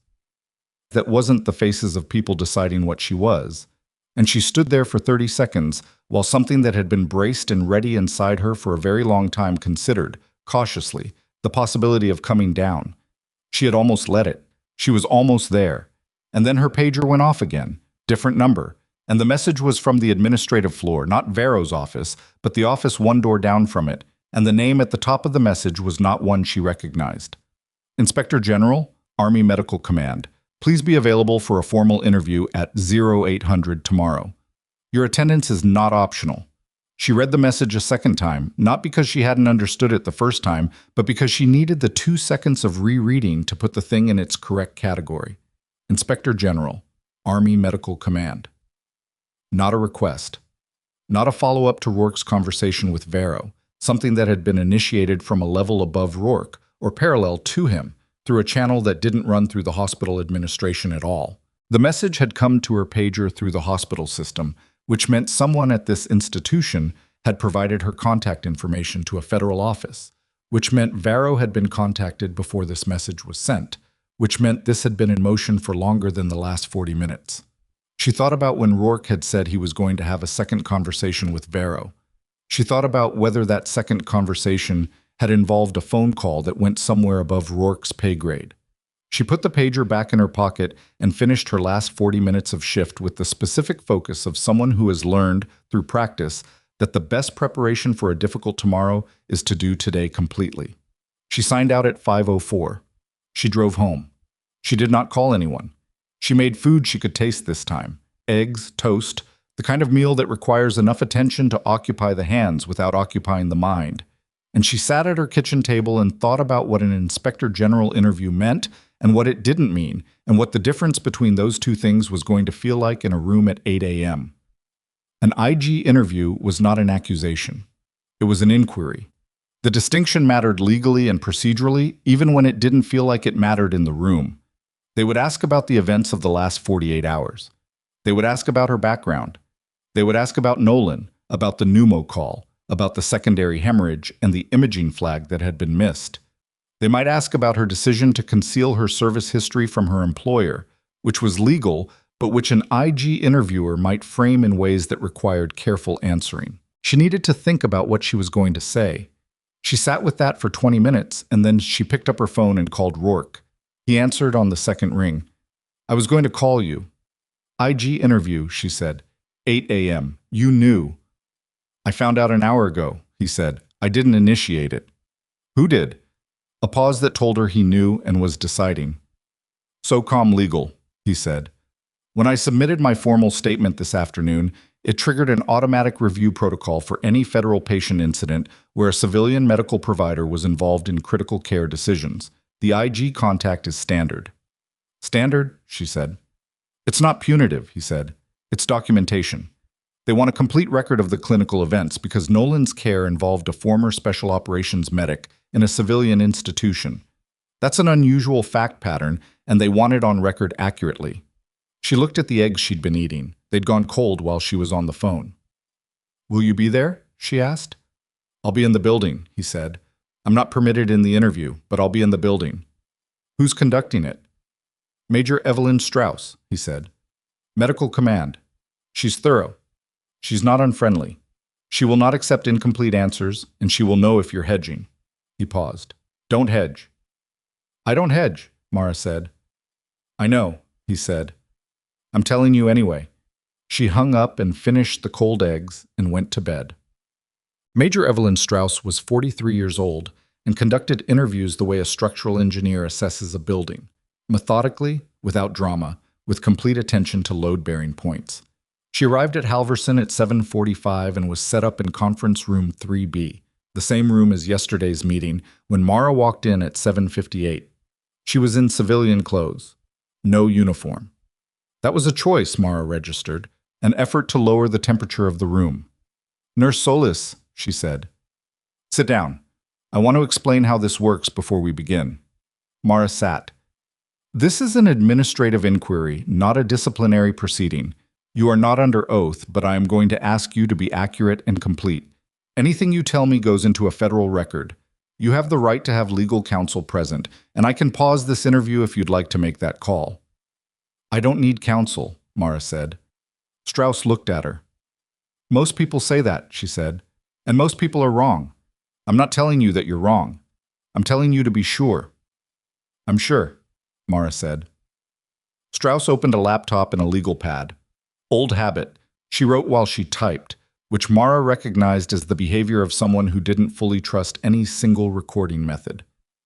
Tell me about the afternoon of December 7th, Strauss said. In your own words, from the beginning. Don't summarize. Walk me through it. So Mara walked her through it. From the moment she passed the ER window on her way back from the lab, to the tension pneumo call, to Dr. Cray's decision, to the observation suite, to Nolan's stabilization, to the pager message that brought her back. She was precise about timelines and clinical details, and she did not editorialize and she did not hedge, as instructed. She gave Strauss the information the way she would have given a field debrief, complete, sequential, without decoration. Strauss wrote and typed and asked clarifying questions in the particular way of someone who is building a structure while you're talking, fitting each piece into a position before asking for the next one. They were 40 minutes in when Strauss looked up from the legal pad. I want to go back to something, she said. The imaging from December 8th, 9:03 a.m. You've described reviewing Nolan's chart when you arrived on the 4th floor during the rapid response. You identified the secondary hemorrhage site as consistent with what you'd observed during the observation period the previous day. Yes. Had you seen the 9 a.m. imaging before the rapid response was called? No, I was on the surgical floor. The imaging was on 4.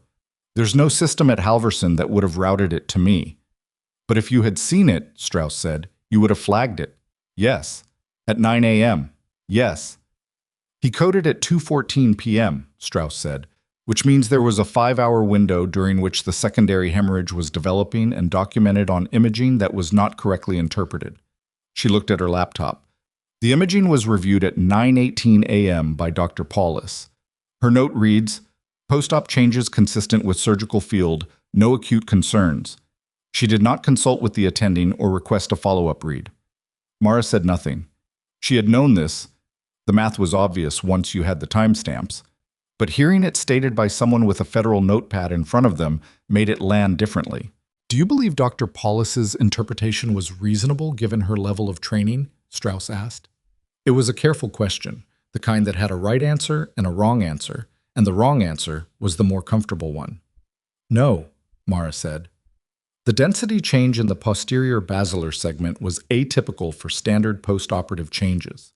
It required specific knowledge of blast pattern tissue response to identify correctly. Dr. Paulus has no reason to have that knowledge, but the correct action, when imaging is atypical, is to escalate. She didn't escalate. And if a clinician with your specific background had been consulted on Nolan's postoperative imaging, Strauss said, the outcome would have been different. Almost certainly, Mara said. Strauss wrote something, then looked up.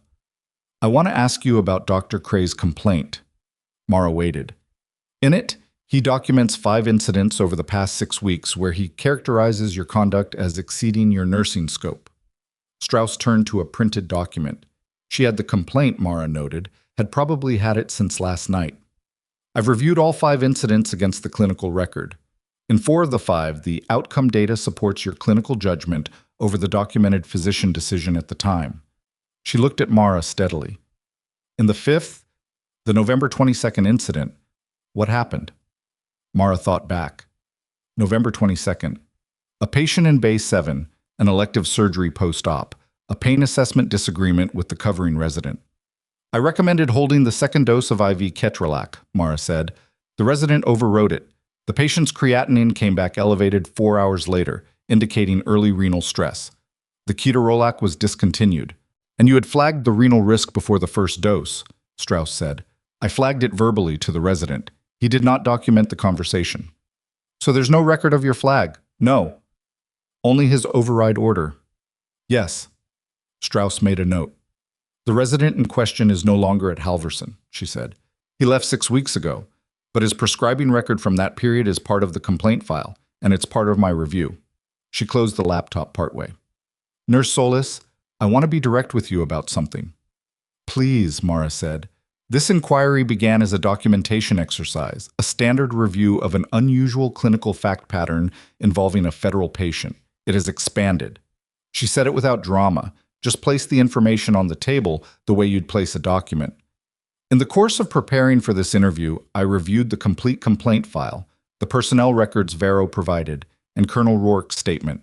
I also requested, through SOCOM, a review of any prior institutional complaints or HR actions involving facilities where you previously worked as a travel nurse. Mara went still. There were 2, Strauss said, both dismissed. One in Phoenix, one in Salt Lake City. Both filed by attending physicians. Both involving scope of practice characterizations of clinical actions you took that were, in both cases, later supported by patient outcomes. The room was very quiet. Someone has been doing this before, Strauss said. Not an accusation, almost a clinical observation.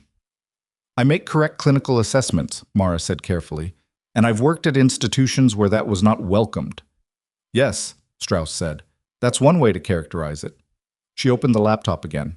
Another way to characterize it is that you've been operating across multiple institutions in a manner consistent with your special operations medical training, and that training has repeatedly exceeded the expectations and, frankly, the comfort level of the clinical environment around you, which creates friction, and the friction creates complaints.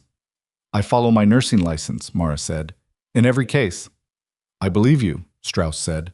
And she said it in a way that meant she had assessed it and concluded it and was not offering it as comfort. But there's a pattern here that is larger than the Halverson situation, and the IG's interest in this is not punitive toward you. It's the other direction. Mara looked at her. Explain that. Strauss folded her hands. The Army Medical Command has an interest in former special operations medics who are working in civilian health care, she said. Not to surveil them.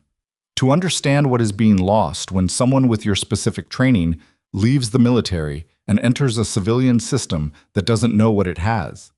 She paused. You are not the first. There are others. And the pattern of complaints, competent former military medics being written up by civilian physicians who feel threatened or undermined, is something that has come to the attention of people who have the authority to address it. Mara said nothing for a long moment. This interview, she said finally, is not just about Nolan. No, Strauss said. It's not. The interview ran until 10:15. By the time Mara walked out of conference room 3B into the third-floor hallway, she had told Strauss more about her 8 years in the Army than she had told anyone in the 3 years since she'd left it. Not the classified portions, Strauss had been precise about the line, but the operational shape of her service, the medical work, the field conditions, the specific nature of what forward surgical support meant when it was practiced at the edge of what civilian medicine had language for. She had not expected to feel anything in particular after the interview. She had expected to feel the way she felt after any high-stakes conversation, wrung out, precise, ready to be somewhere else. What she actually felt was harder to name, something like the sensation of a door that had been closed for a long time being opened, not dramatically, just opened, and the air from the other side coming through. Rourke was in the hallway.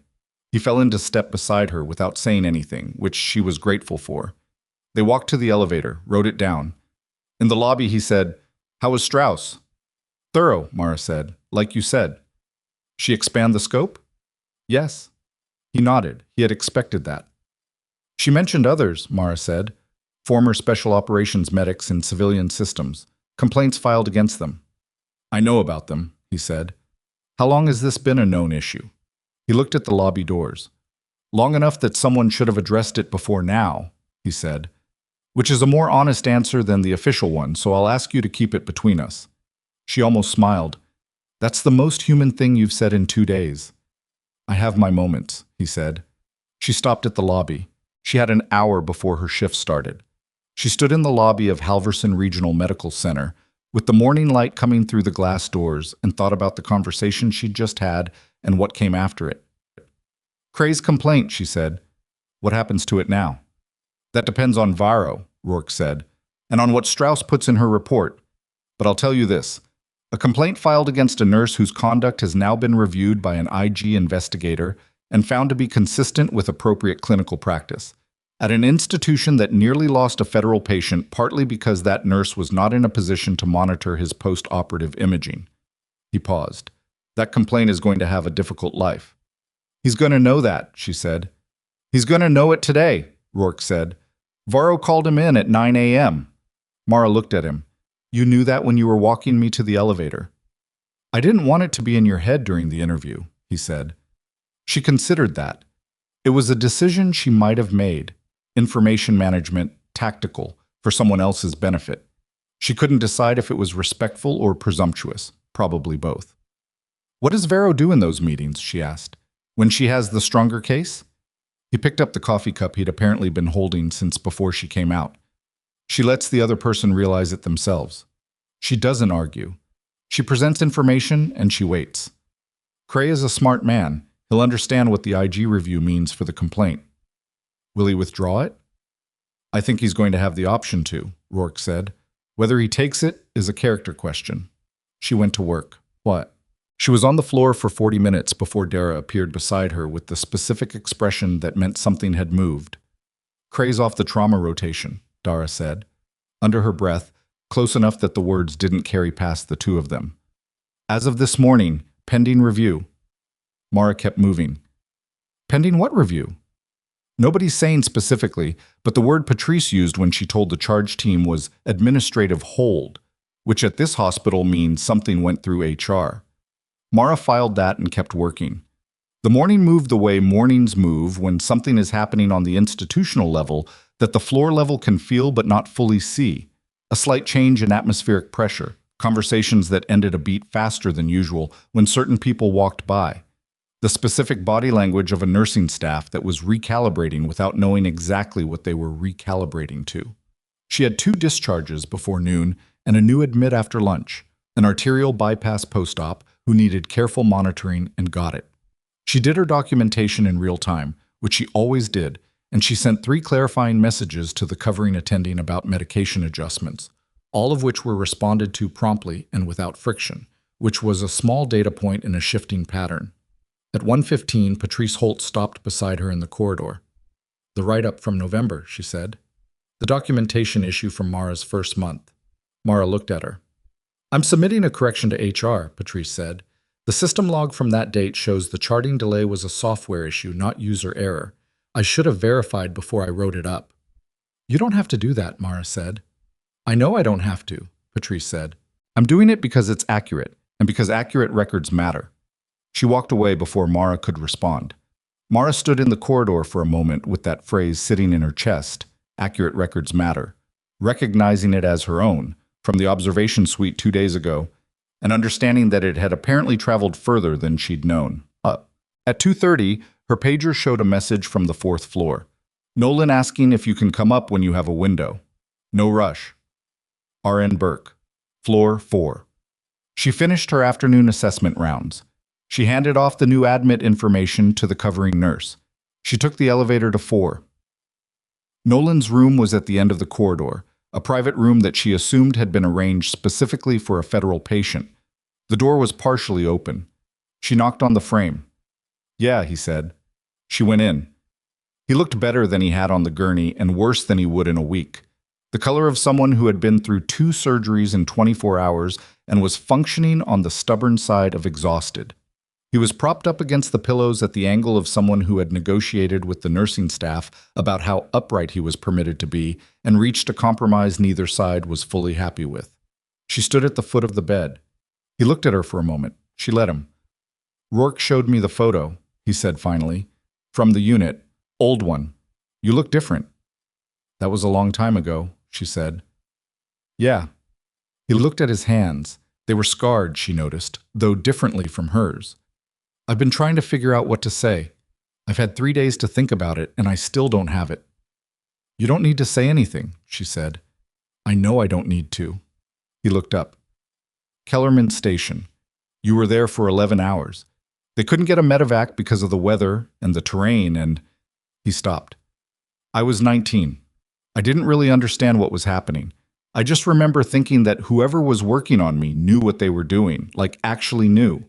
Not the way people talk about knowing things. The real version. She said nothing. She remembered Kellerman Station in the specific way she remembered all of those nights. Not as a sequence of events, but as a set of sensory fragments. The weight of the kit, the angle of the available light, the temperature of the air, and the warmth of a patient's skin against the back of her hand in the dark.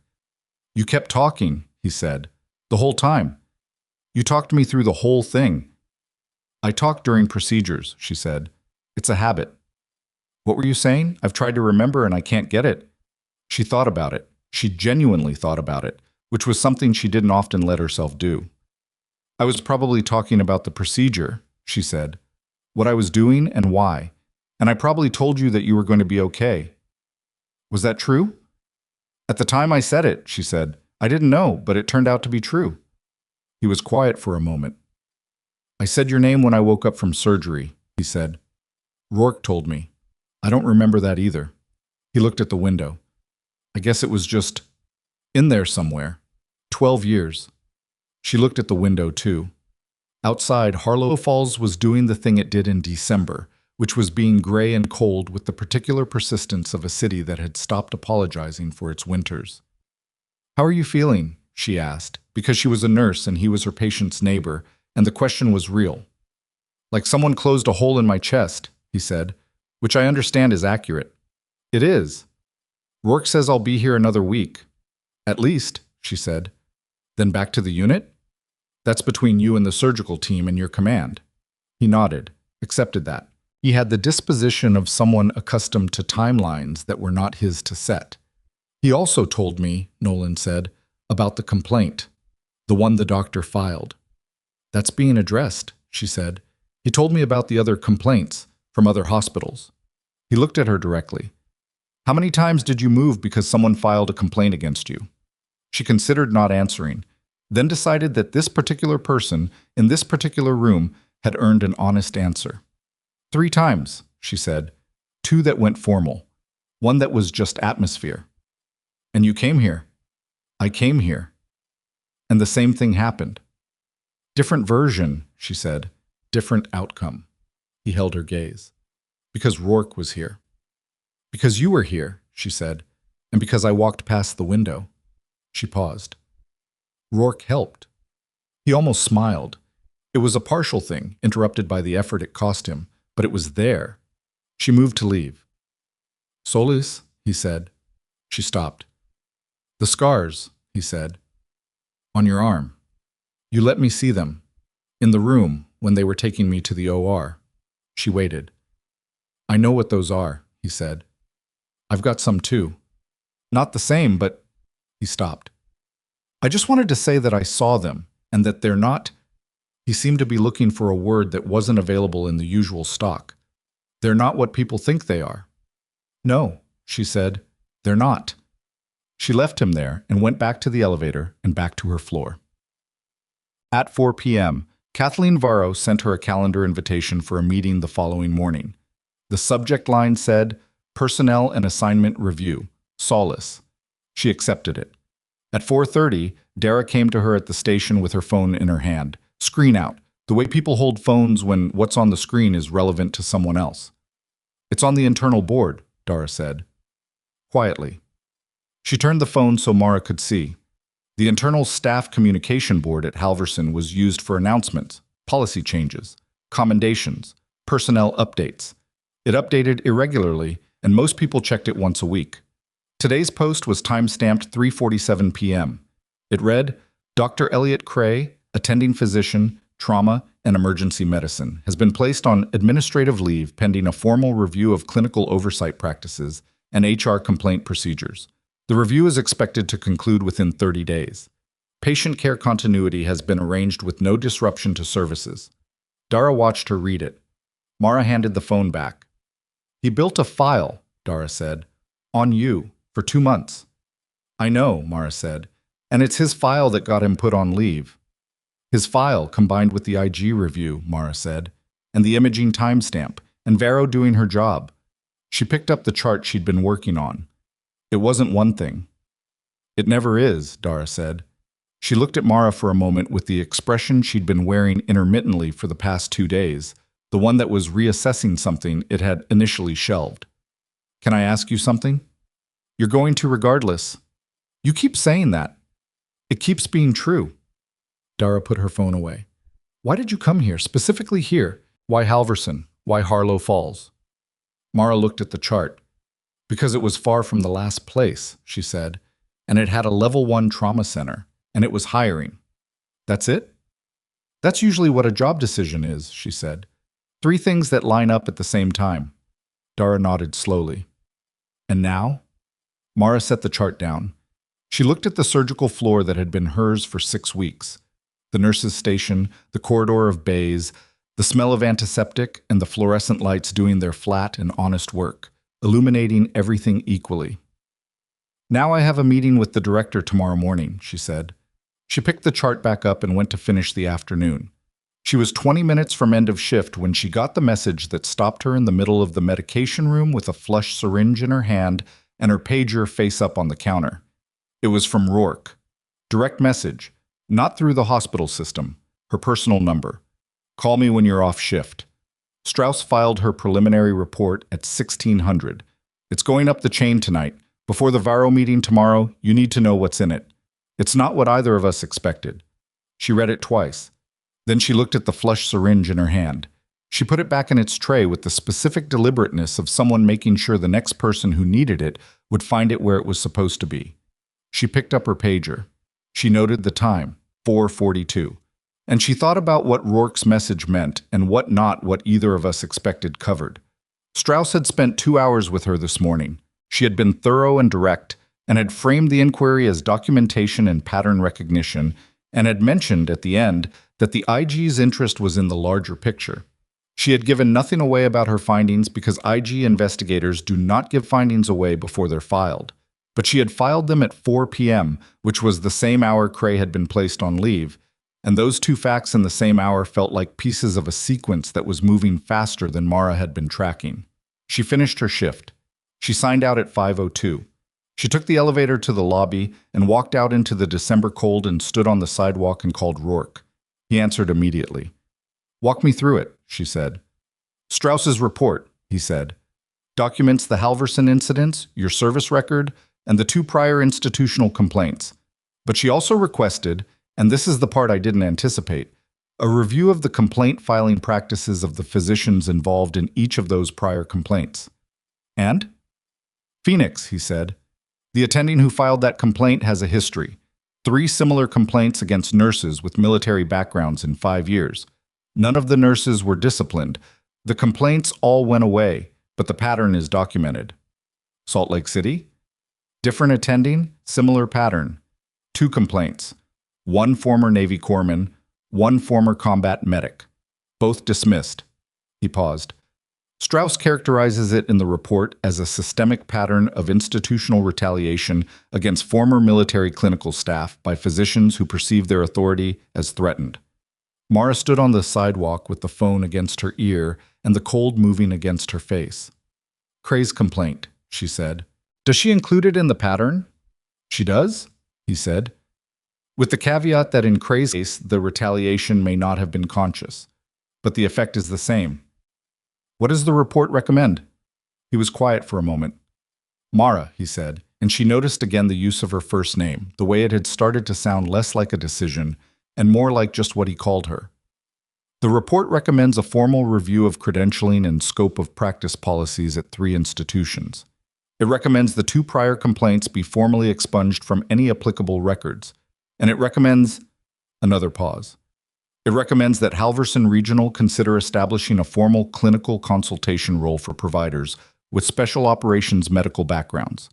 She did not say anything. Specifically, he said, it cites the Nolan case as a demonstration of the clinical value of that expertise in a civilian trauma setting. And it notes that the institution already has, in the form of Nurse Mara Solis, a provider capable of filling that role. The cold was real and specific, and she was standing in it with the phone against her ear and the traffic on the street moving past her, and she could feel, somewhere below her sternum, the thing that had been braced for a long time making a sound like a structure settling. "That meeting tomorrow with Vero," she said. "Is not the meeting you thought it was going to be," he said.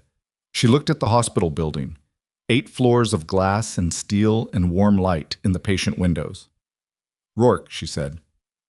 "Yeah. You knew Strauss was going to go this direction." Silence. The specific silence of someone who is deciding how honest to be. "I thought she might," he said finally. "I didn't know. But you submitted your statement in a way that pointed her there." "I submitted my statement accurately," he said. "What Strauss did with accurate information was her job." She thought about that. It was a real distinction, and also not one. Both things were true simultaneously, the way most things that mattered were. "There's one more thing," he said. She waited. "Cray," he said. "He called me this afternoon, before the administrative leave announcement. He'd already been informed by Vero." He paused.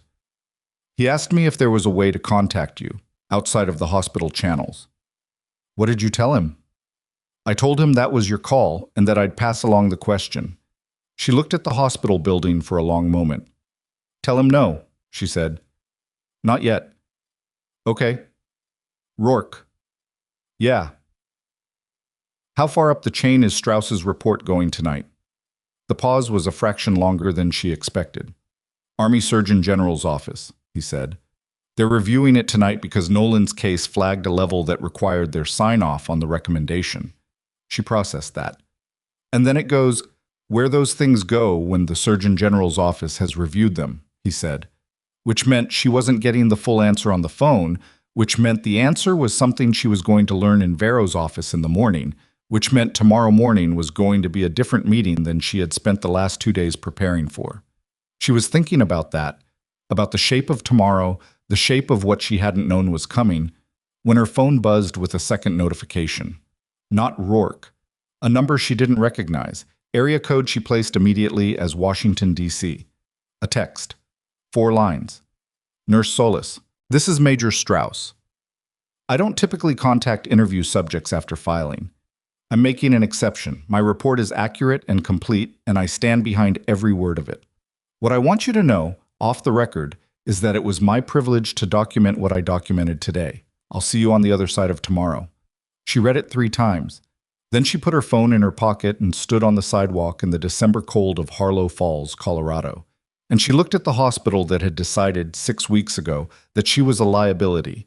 And she thought about what Vero's office was going to look like in the morning, and about what the Surgeon General's office was reading tonight, and about the meeting that was not the meeting she had expected, and for the first time in a very long time, she could not fully predict what was on the other side of a door she was about to walk through.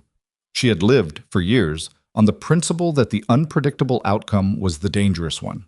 Standing on the sidewalk, she turned that over and looked at the other side of it, and found that she wasn't sure anymore whether that had always been true. She went home and slept better than she had in weeks. Not well. She was not someone who slept well, hadn't been for years, and she had stopped expecting it the way you stop expecting certain weather. But she slept without the particular vigilance that had been running underneath everything since the moment she'd walked back into the ER 3 days ago. Something in her body had decided, without consulting her, that the worst had already arrived and been survived, and it was correct.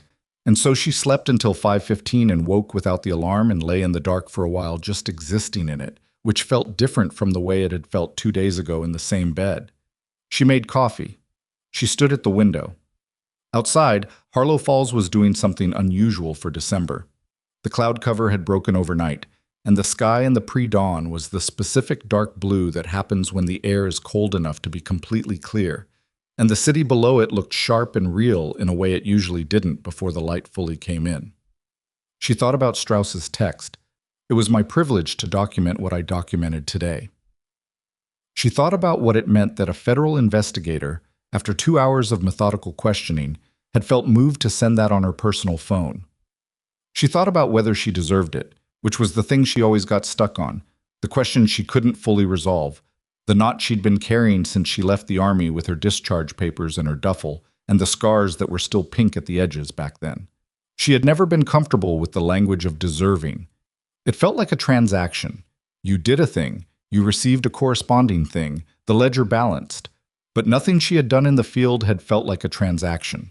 It felt like the only available response to the situation in front of her, which was that someone was dying and she knew something that might stop that from happening. The deserving part was not in her vocabulary at the time. It still wasn't. But she was beginning to understand, and this was new. This was what this week had moved in her that was genuinely new. That being seen accurately was not the same as claiming a reward. That walking into Varro's office this morning and having the record reflect what was true was not her asking for something she hadn't earned. It was just the truth finding its correct position, which it sometimes did if you were still standing when it arrived. She put down the coffee, she got dressed, she drove to the hospital. Kathleen Varro's office was on the 5th floor, a corner room with actual windows that looked out over the city, which Mara registered as information about how the building's architects had understood hierarchy. She arrived at 7:55 and the administrative assistant showed her in immediately, which meant Varro had told her to. Varro was at her desk with 3 folders open in front of her and a coffee cup that had been there long enough to be cold. She looked like someone who had been in this office since 7, which was probably accurate. "Sit down," Varro said, not unkindly, in the way of someone who has a lot of ground to cover. Mara sat. "I've read Major Strauss's preliminary report," Varro said. "I've also received this morning a communication from the Army Surgeon General's office confirming that the report's recommendations are under active review at the federal level. That review is expected to produce formal guidance within 30 days. She looked at Mara steadily. "I want to tell you what I'm doing today, because I think you've spent the last several days operating without complete information, and I believe you've been in that position before, at other institutions, and I have no intention of contributing to that pattern." Mara waited. "Effective this morning, the complaint filed by Dr. Cray is suspended pending the outcome of the federal review," Varro said. "Not dismissed, suspended. That's a procedural distinction that matters legally. However, I want to be transparent. Given the content of Major Strauss's report and the documented clinical record, I consider it unlikely that the complaint will survive formal review in its current form." "What does suspension mean for me?" Mara asked. "It means nothing changes on your floor today," Varro said. "You continue your current assignment. Your personnel file is updated to reflect your complete professional history as you'll be submitting it to HR." She opened the second folder. "The 2 prior institutional complaints from Phoenix and Salt Lake City have been flagged for formal review at those institutions at the request of the IG's office. I am not responsible for what happens there, but I've been told to expect those records to be corrected." Mara absorbed that. 2 complaints she'd been carrying for 3 years sitting in records at institutions she no longer worked at, in files she'd assumed would follow her quietly for the rest of her career. "Thank you," she said. It was inadequate, but it was what she had. "Don't thank me," Varro said. "I'm doing what the record requires. That's my job." She opened the 3rd folder. "Now, the part of this meeting that is not about the complaint or the federal review." Mara looked at the 3rd folder. "Strauss's report recommends a formal clinical consultation role," Varro said, "for providers with special operations medical training working in civilian trauma environments. It cites Nolan's case and your involvement as the specific demonstration of need." She looked up. "I had a conversation with our trauma department chief at 7 this morning. We are interested in creating that role at Halverson. The structure would require negotiation, scope, compensation, reporting line, how it interfaces with attending authority." She paused. "I'm asking if you're interested in that conversation." The office was quiet. "You want me to keep working here?" Mara said. "I want to talk about what your working here could look like," Varro said, "which is not a guarantee and not a job offer. It's a conversation, one I should have been positioned to have 6 weeks ago, if your personnel file had been complete." She said it without accusation. It was an acknowledgement that cut in both directions, and Varro was sharp enough to know that. "I'll have the conversation," Mara said. Varro nodded. "One more thing." She set the 3rd folder down and looked at Mara directly, with an expression that had something in it beyond the administrative register she'd been operating in. "I want to say something that is not on the record and is not part of any formal proceeding." "Okay." "What you did in that ER on December 7th was not policy compliant," Varro said. You entered a closed trauma activation you had no authorization to enter, and you made a diagnostic assertion outside your current assigned role. I need you to understand that I cannot, officially, endorse that sequence of actions. I understand, Mara said. And what you did in that ER on December 7th, Varro said, without changing her tone by a single degree, saved that man's life. And I need you to understand that I am fully aware of that too. She closed the folder. Those two things are both true simultaneously. Institutions are bad at holding two true things at once. I'm trying to be less bad at it. Mara looked at her. Kathleen Varro, administrative director of Halverson Regional Medical Center, who had called her at 9 p.m. on a Tuesday to give her information she didn't have to give, and who had read 3 documents before walking into a room and had not pretended to know less than she knew. You're doing all right, Mara said. Varro almost smiled. It was the same partial thing Nolan had managed yesterday. Interrupted. Real. That's the nicest thing anyone has said to me this week, she said, which tells you something about my week. Mara stood. They shook hands. She left the office and took the elevator down and changed into her scrubs in the locker room and went to work. The news about Cray's administrative leave had moved through the hospital the way news moves in institutions where people spend 12 hours a day in close proximity, fast, incomplete, and carrying more heat than light. By the time Mara arrived on the surgical floor, the version circulating in the break room involved details that weren't accurate and omitted details that were, which was standard, and she did not correct it because her job was her patients and not the institutional rumor ecosystem. But she felt it. The shift in how people moved around her. The difference in the speed at which people responded when she spoke. Dara Okonkwo watching her with the expression of someone whose early read on a situation had turned out to be more accurate than she'd let herself say out loud. Even Troy, from the ER, who appeared on the surgical floor at 11 a.m. for a reason he explained as returning a borrowed piece of equipment, and which she recognized as a reason that didn't require a personal trip upstairs, found her at the nurse's station and said, without preamble, "For what it's worth, I saw the whole thing," and walked away. She went about her day. Mrs. Alvarado, whose wound infection she'd caught on post-op day 3, was 4 days into antibiotics and healing cleanly. She came in to do the morning dressing change, and Mrs. Alvarado, who had complained about everything with the comprehensive enthusiasm of someone who had decided hospitalization was a situation that warranted full vocalization of every discomfort, said, "You've got careful hands," in the tone of someone awarding a significant prize. "Thank you," Mara said. "The other one, the doctor who is always in a hurry," Mrs. Alvarado said. "He's not here anymore?" "Different assignment," Mara said. Mrs. Alvarado looked at her wound with the forensic interest of the recently injured. "You caught this early, the infection." "Your body did most of the work," Mara said. "I just flagged it." "Don't do that," Mrs. Alvarado said. Mara looked up. "Don't give the credit somewhere else," the older woman said. "I've done that my whole life. It doesn't actually make anyone feel better, and it makes you smaller than you are." Mara finished the dressing. She thought about a thing Strauss had said in the interview about the pattern of complaints.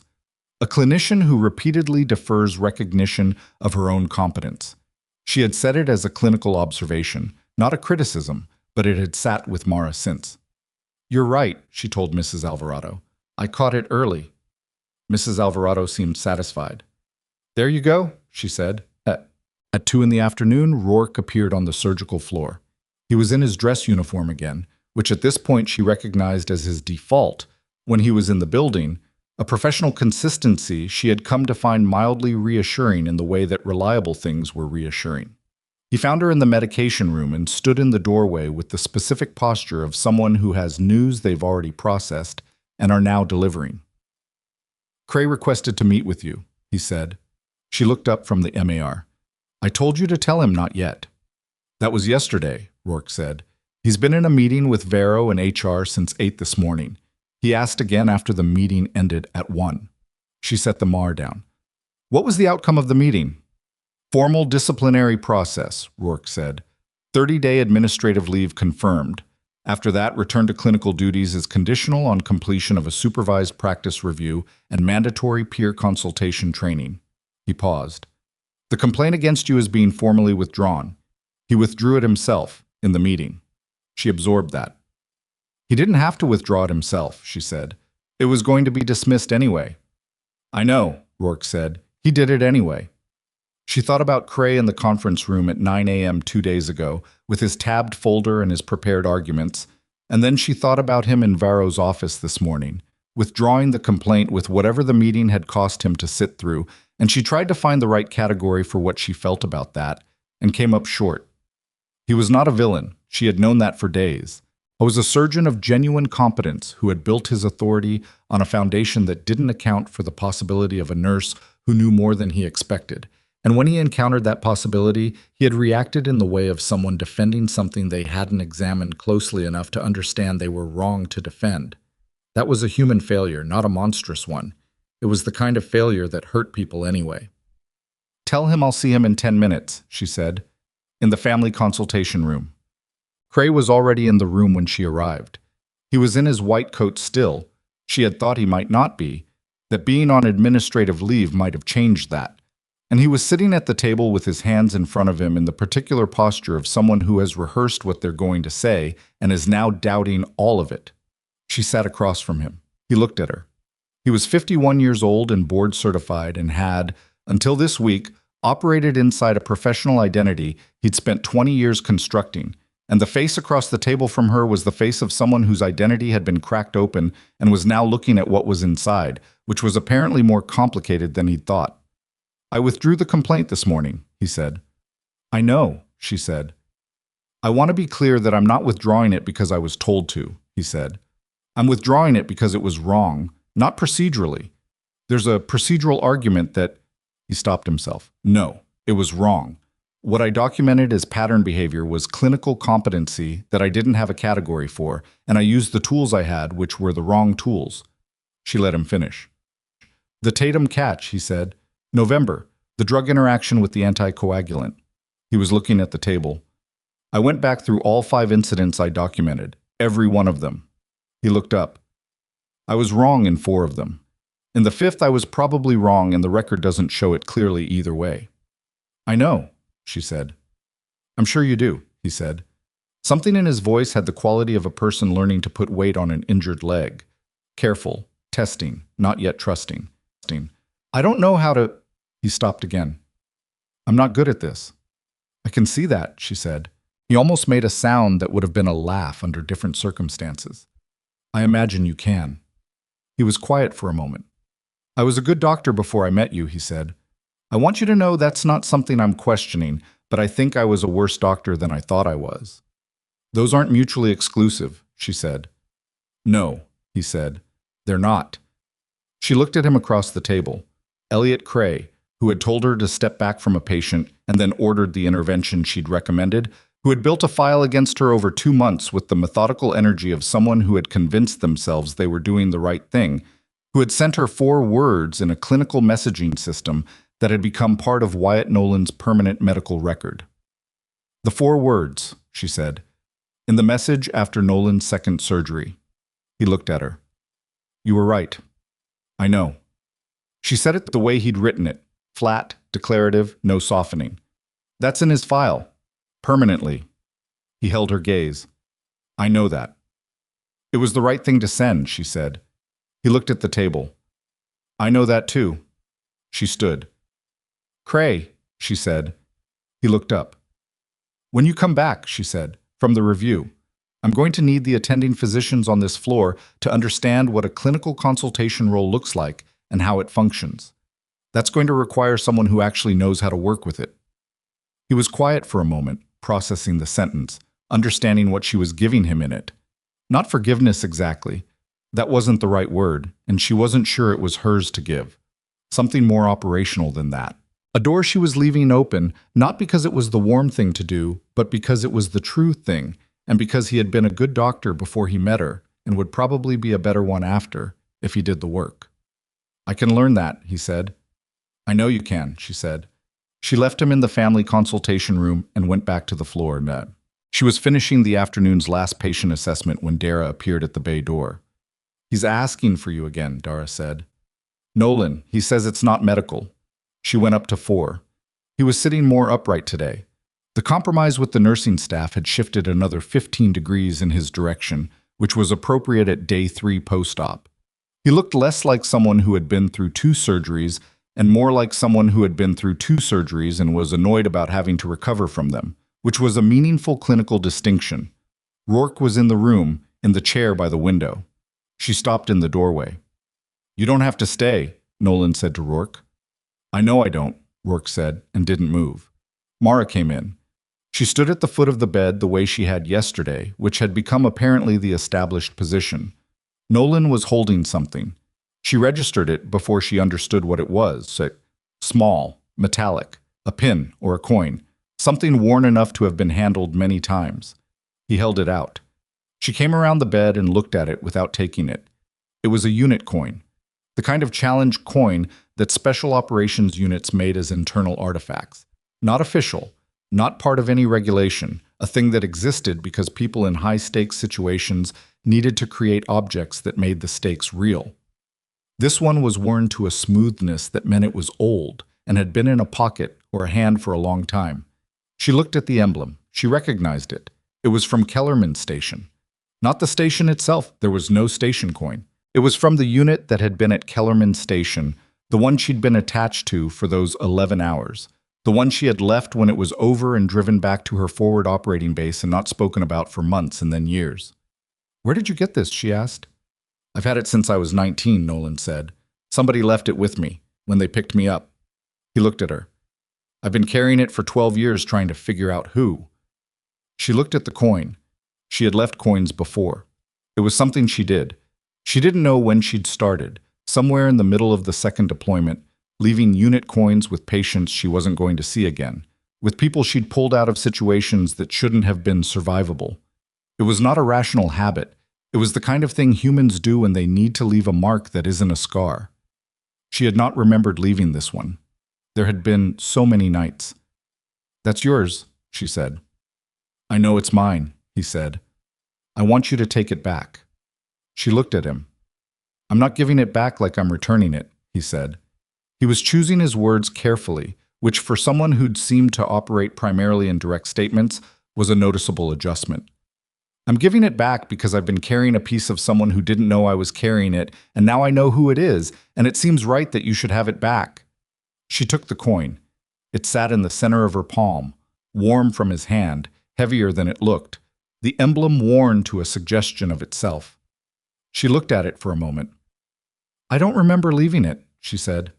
"That's okay," he said. "I remember being alive when I otherwise wouldn't have been. That's the part that counts." She closed her hand around it. Rourke, from the chair by the window, said nothing. He had the specific quality of someone who understood that they were witnessing something that didn't need their participation. She had revised her assessment of Rourke considerably over the past 4 days. He was not a simple man. He was a person who had spent a career understanding what situations required and then delivering that specific thing, which was a more complex skill than it appeared. "Rourke told me about the new role," Nolan said. "The consultation thing." "It's not confirmed," she said. "It's a conversation." "Are you going to take it?" She looked at the coin in her hand. "I'm going to have the conversation," she said, "and then decide." He nodded. "For what it's worth," he said, "it would make sense. What you do, the way you see things. That belongs somewhere it can be used." "I was using it," she said, "on the surgical floor." "You were hiding it on the surgical floor," he said. Not harshly, accurately. She looked at him. "You know I'm right," he said. She did know he was right. She had known it for a while, probably since her first week at Halverson, when she'd caught the vascular finding and stepped back when Cray told her to, when she'd made the calculation that staying invisible was safer than being seen. It had been the right calculation for a long time, at 3 different institutions, and it had kept her employed and her patients cared for and her record technically clean. It had also been, as Nolan said, hiding. She had used a real skill, the skill of staying below the threshold, in the service of something that was not actually safety. It was exhaustion. The specific exhaustion of someone who has been told enough times that what they know is a problem that they've started to believe it. She had stopped believing it somewhere in the last 4 days, and she couldn't identify the exact moment, which suggested it wasn't a moment. It was an accumulation, a pager message, a coin, a woman named Strauss saying it was my privilege, a director saying I'm trying to be less bad at it, an old patient saying don't give the credit somewhere else. I'll think about it, she told Nolan. That's all I'm asking, he said. She unclosed her hand and looked at the coin one more time. Then she put it in her scrub pocket, next to the pager, where she could feel the weight of it. She left the room. She took the stairs down. 3 weeks later, the formal review concluded. The IG report was finalized and the recommendations were adopted at the federal level, and Halverson Regional Medical Center received official guidance from Army Medical Command regarding the clinical value of special operations medical expertise in civilian trauma settings. Kathleen Varro announced a formal consultation role, the first of its kind at any civilian hospital in the state, with a salary reclassification, a direct reporting line to the trauma department chief, and a scope of practice agreement that had taken 11 days to negotiate and was, Mara thought, about 70% of what it should be, which was better than nothing and something to build from.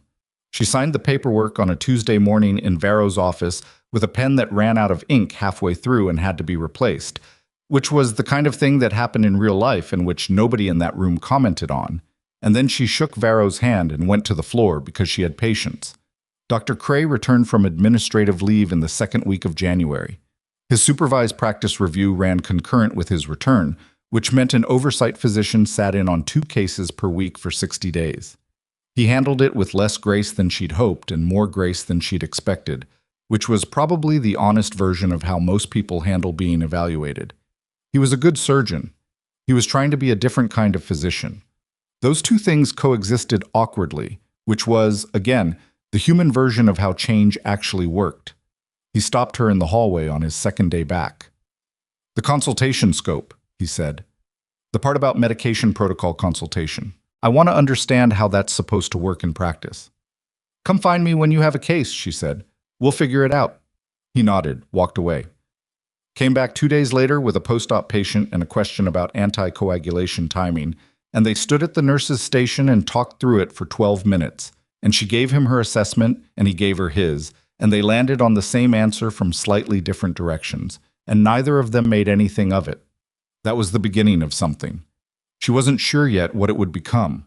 She didn't need to be. Wyatt Nolan was discharged on December 19th, the day before the winter solstice, in the afternoon with the winter sun low and orange over the mountains visible through the lobby windows. He came up to the surgical floor before he left, in his own clothes for the first time, looking like someone who had remembered how to occupy his own body. He found her at the nurse's station. I'll be at the VA in San Antonio for the PT, he said, and then we'll see. Take the PT seriously, she said. People don't, and then they're back in surgery. I know, he said. I'm saying it like I'm going to, but I will.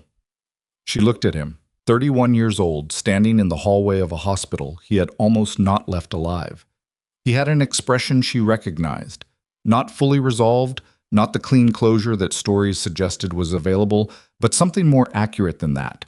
The expression of someone who has looked at the fact of their own survival long enough to start accepting it as information rather than just shock. The coin, she said. He looked at her. She reached into her pocket and put it on the nurse's station counter between them. I thought about it, she said. I think you should keep it. Not because I'm returning it, because it was always yours.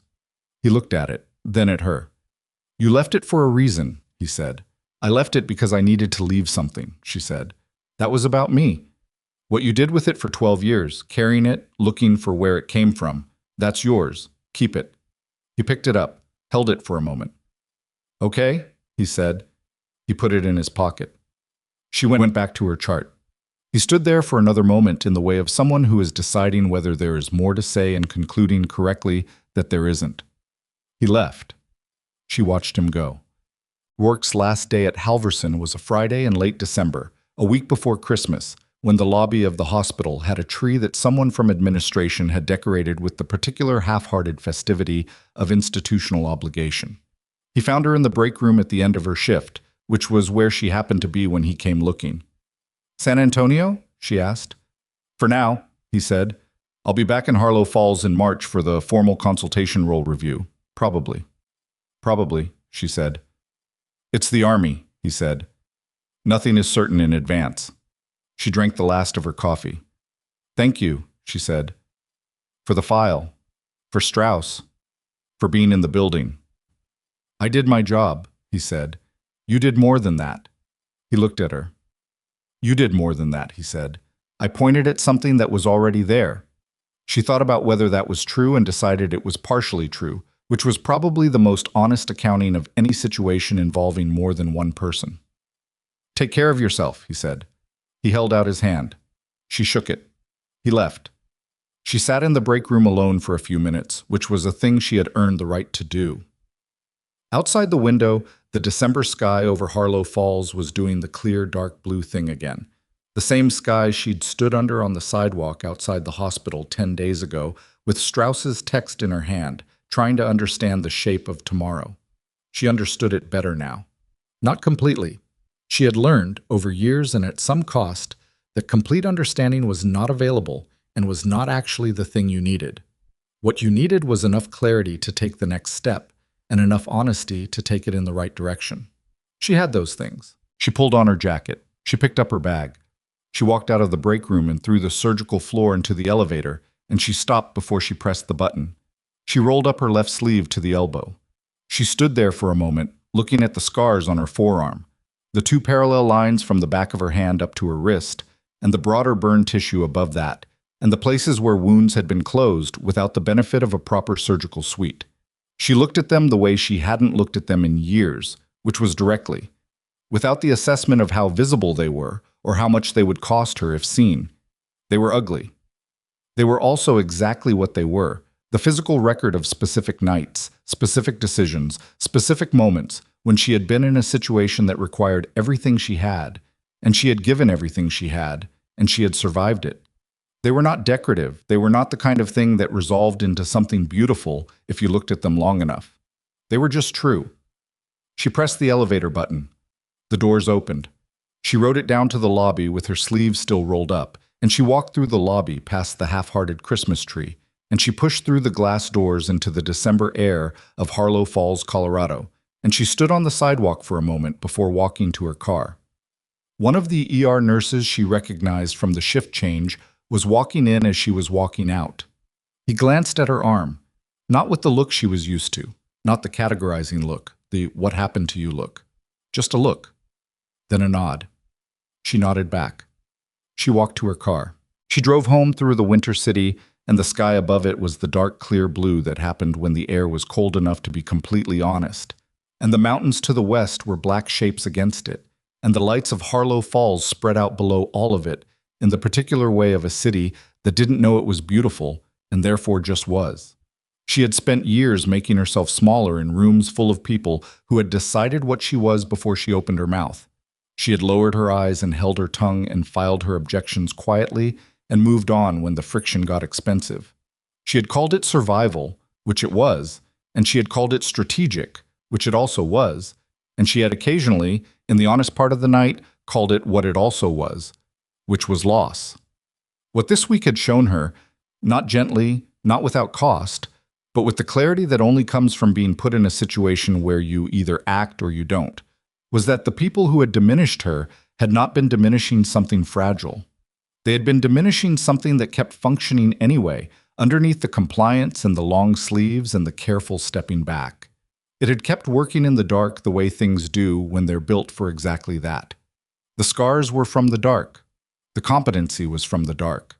So was the patience and the stillness and the ability to stay calm when everyone else in the room had started to lose it.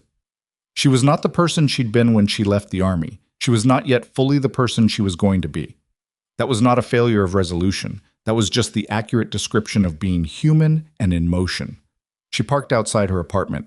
She sat in the car for a moment in the cold with the engine off. She thought about what Nolan had said. What you do, the way you see things. That belongs somewhere it can be used. She thought about Mrs. Alvarado. Don't give the credit somewhere else. She thought about Strauss's text, which she had not deleted. She thought about the consultation role and the 11-day negotiation and the scope of practice agreement that was 70% of what it should be. 70% was a beginning. She had worked with less. She got out of the car. She walked to her door. She unlocked it and went inside and turned on the lights and the apartment. The sparse apartment that still looked like she hadn't decided whether she was staying looked back at her with the neutrality of a space waiting to be inhabited by someone who had made a decision. She thought about that. She went to the closet and took out a box she'd been carrying from city to city for 3 years. And she opened it, and inside were the things she hadn't unpacked because unpacking meant staying, and she hadn't been ready to stay anywhere. She took the box to the living room. She started unpacking it. It wasn't dramatic. It was just a person putting things on shelves in an apartment in Harlow Falls, Colorado, on a December night, deciding, without ceremony, without anyone watching, that this was where they were. That was all. That was enough.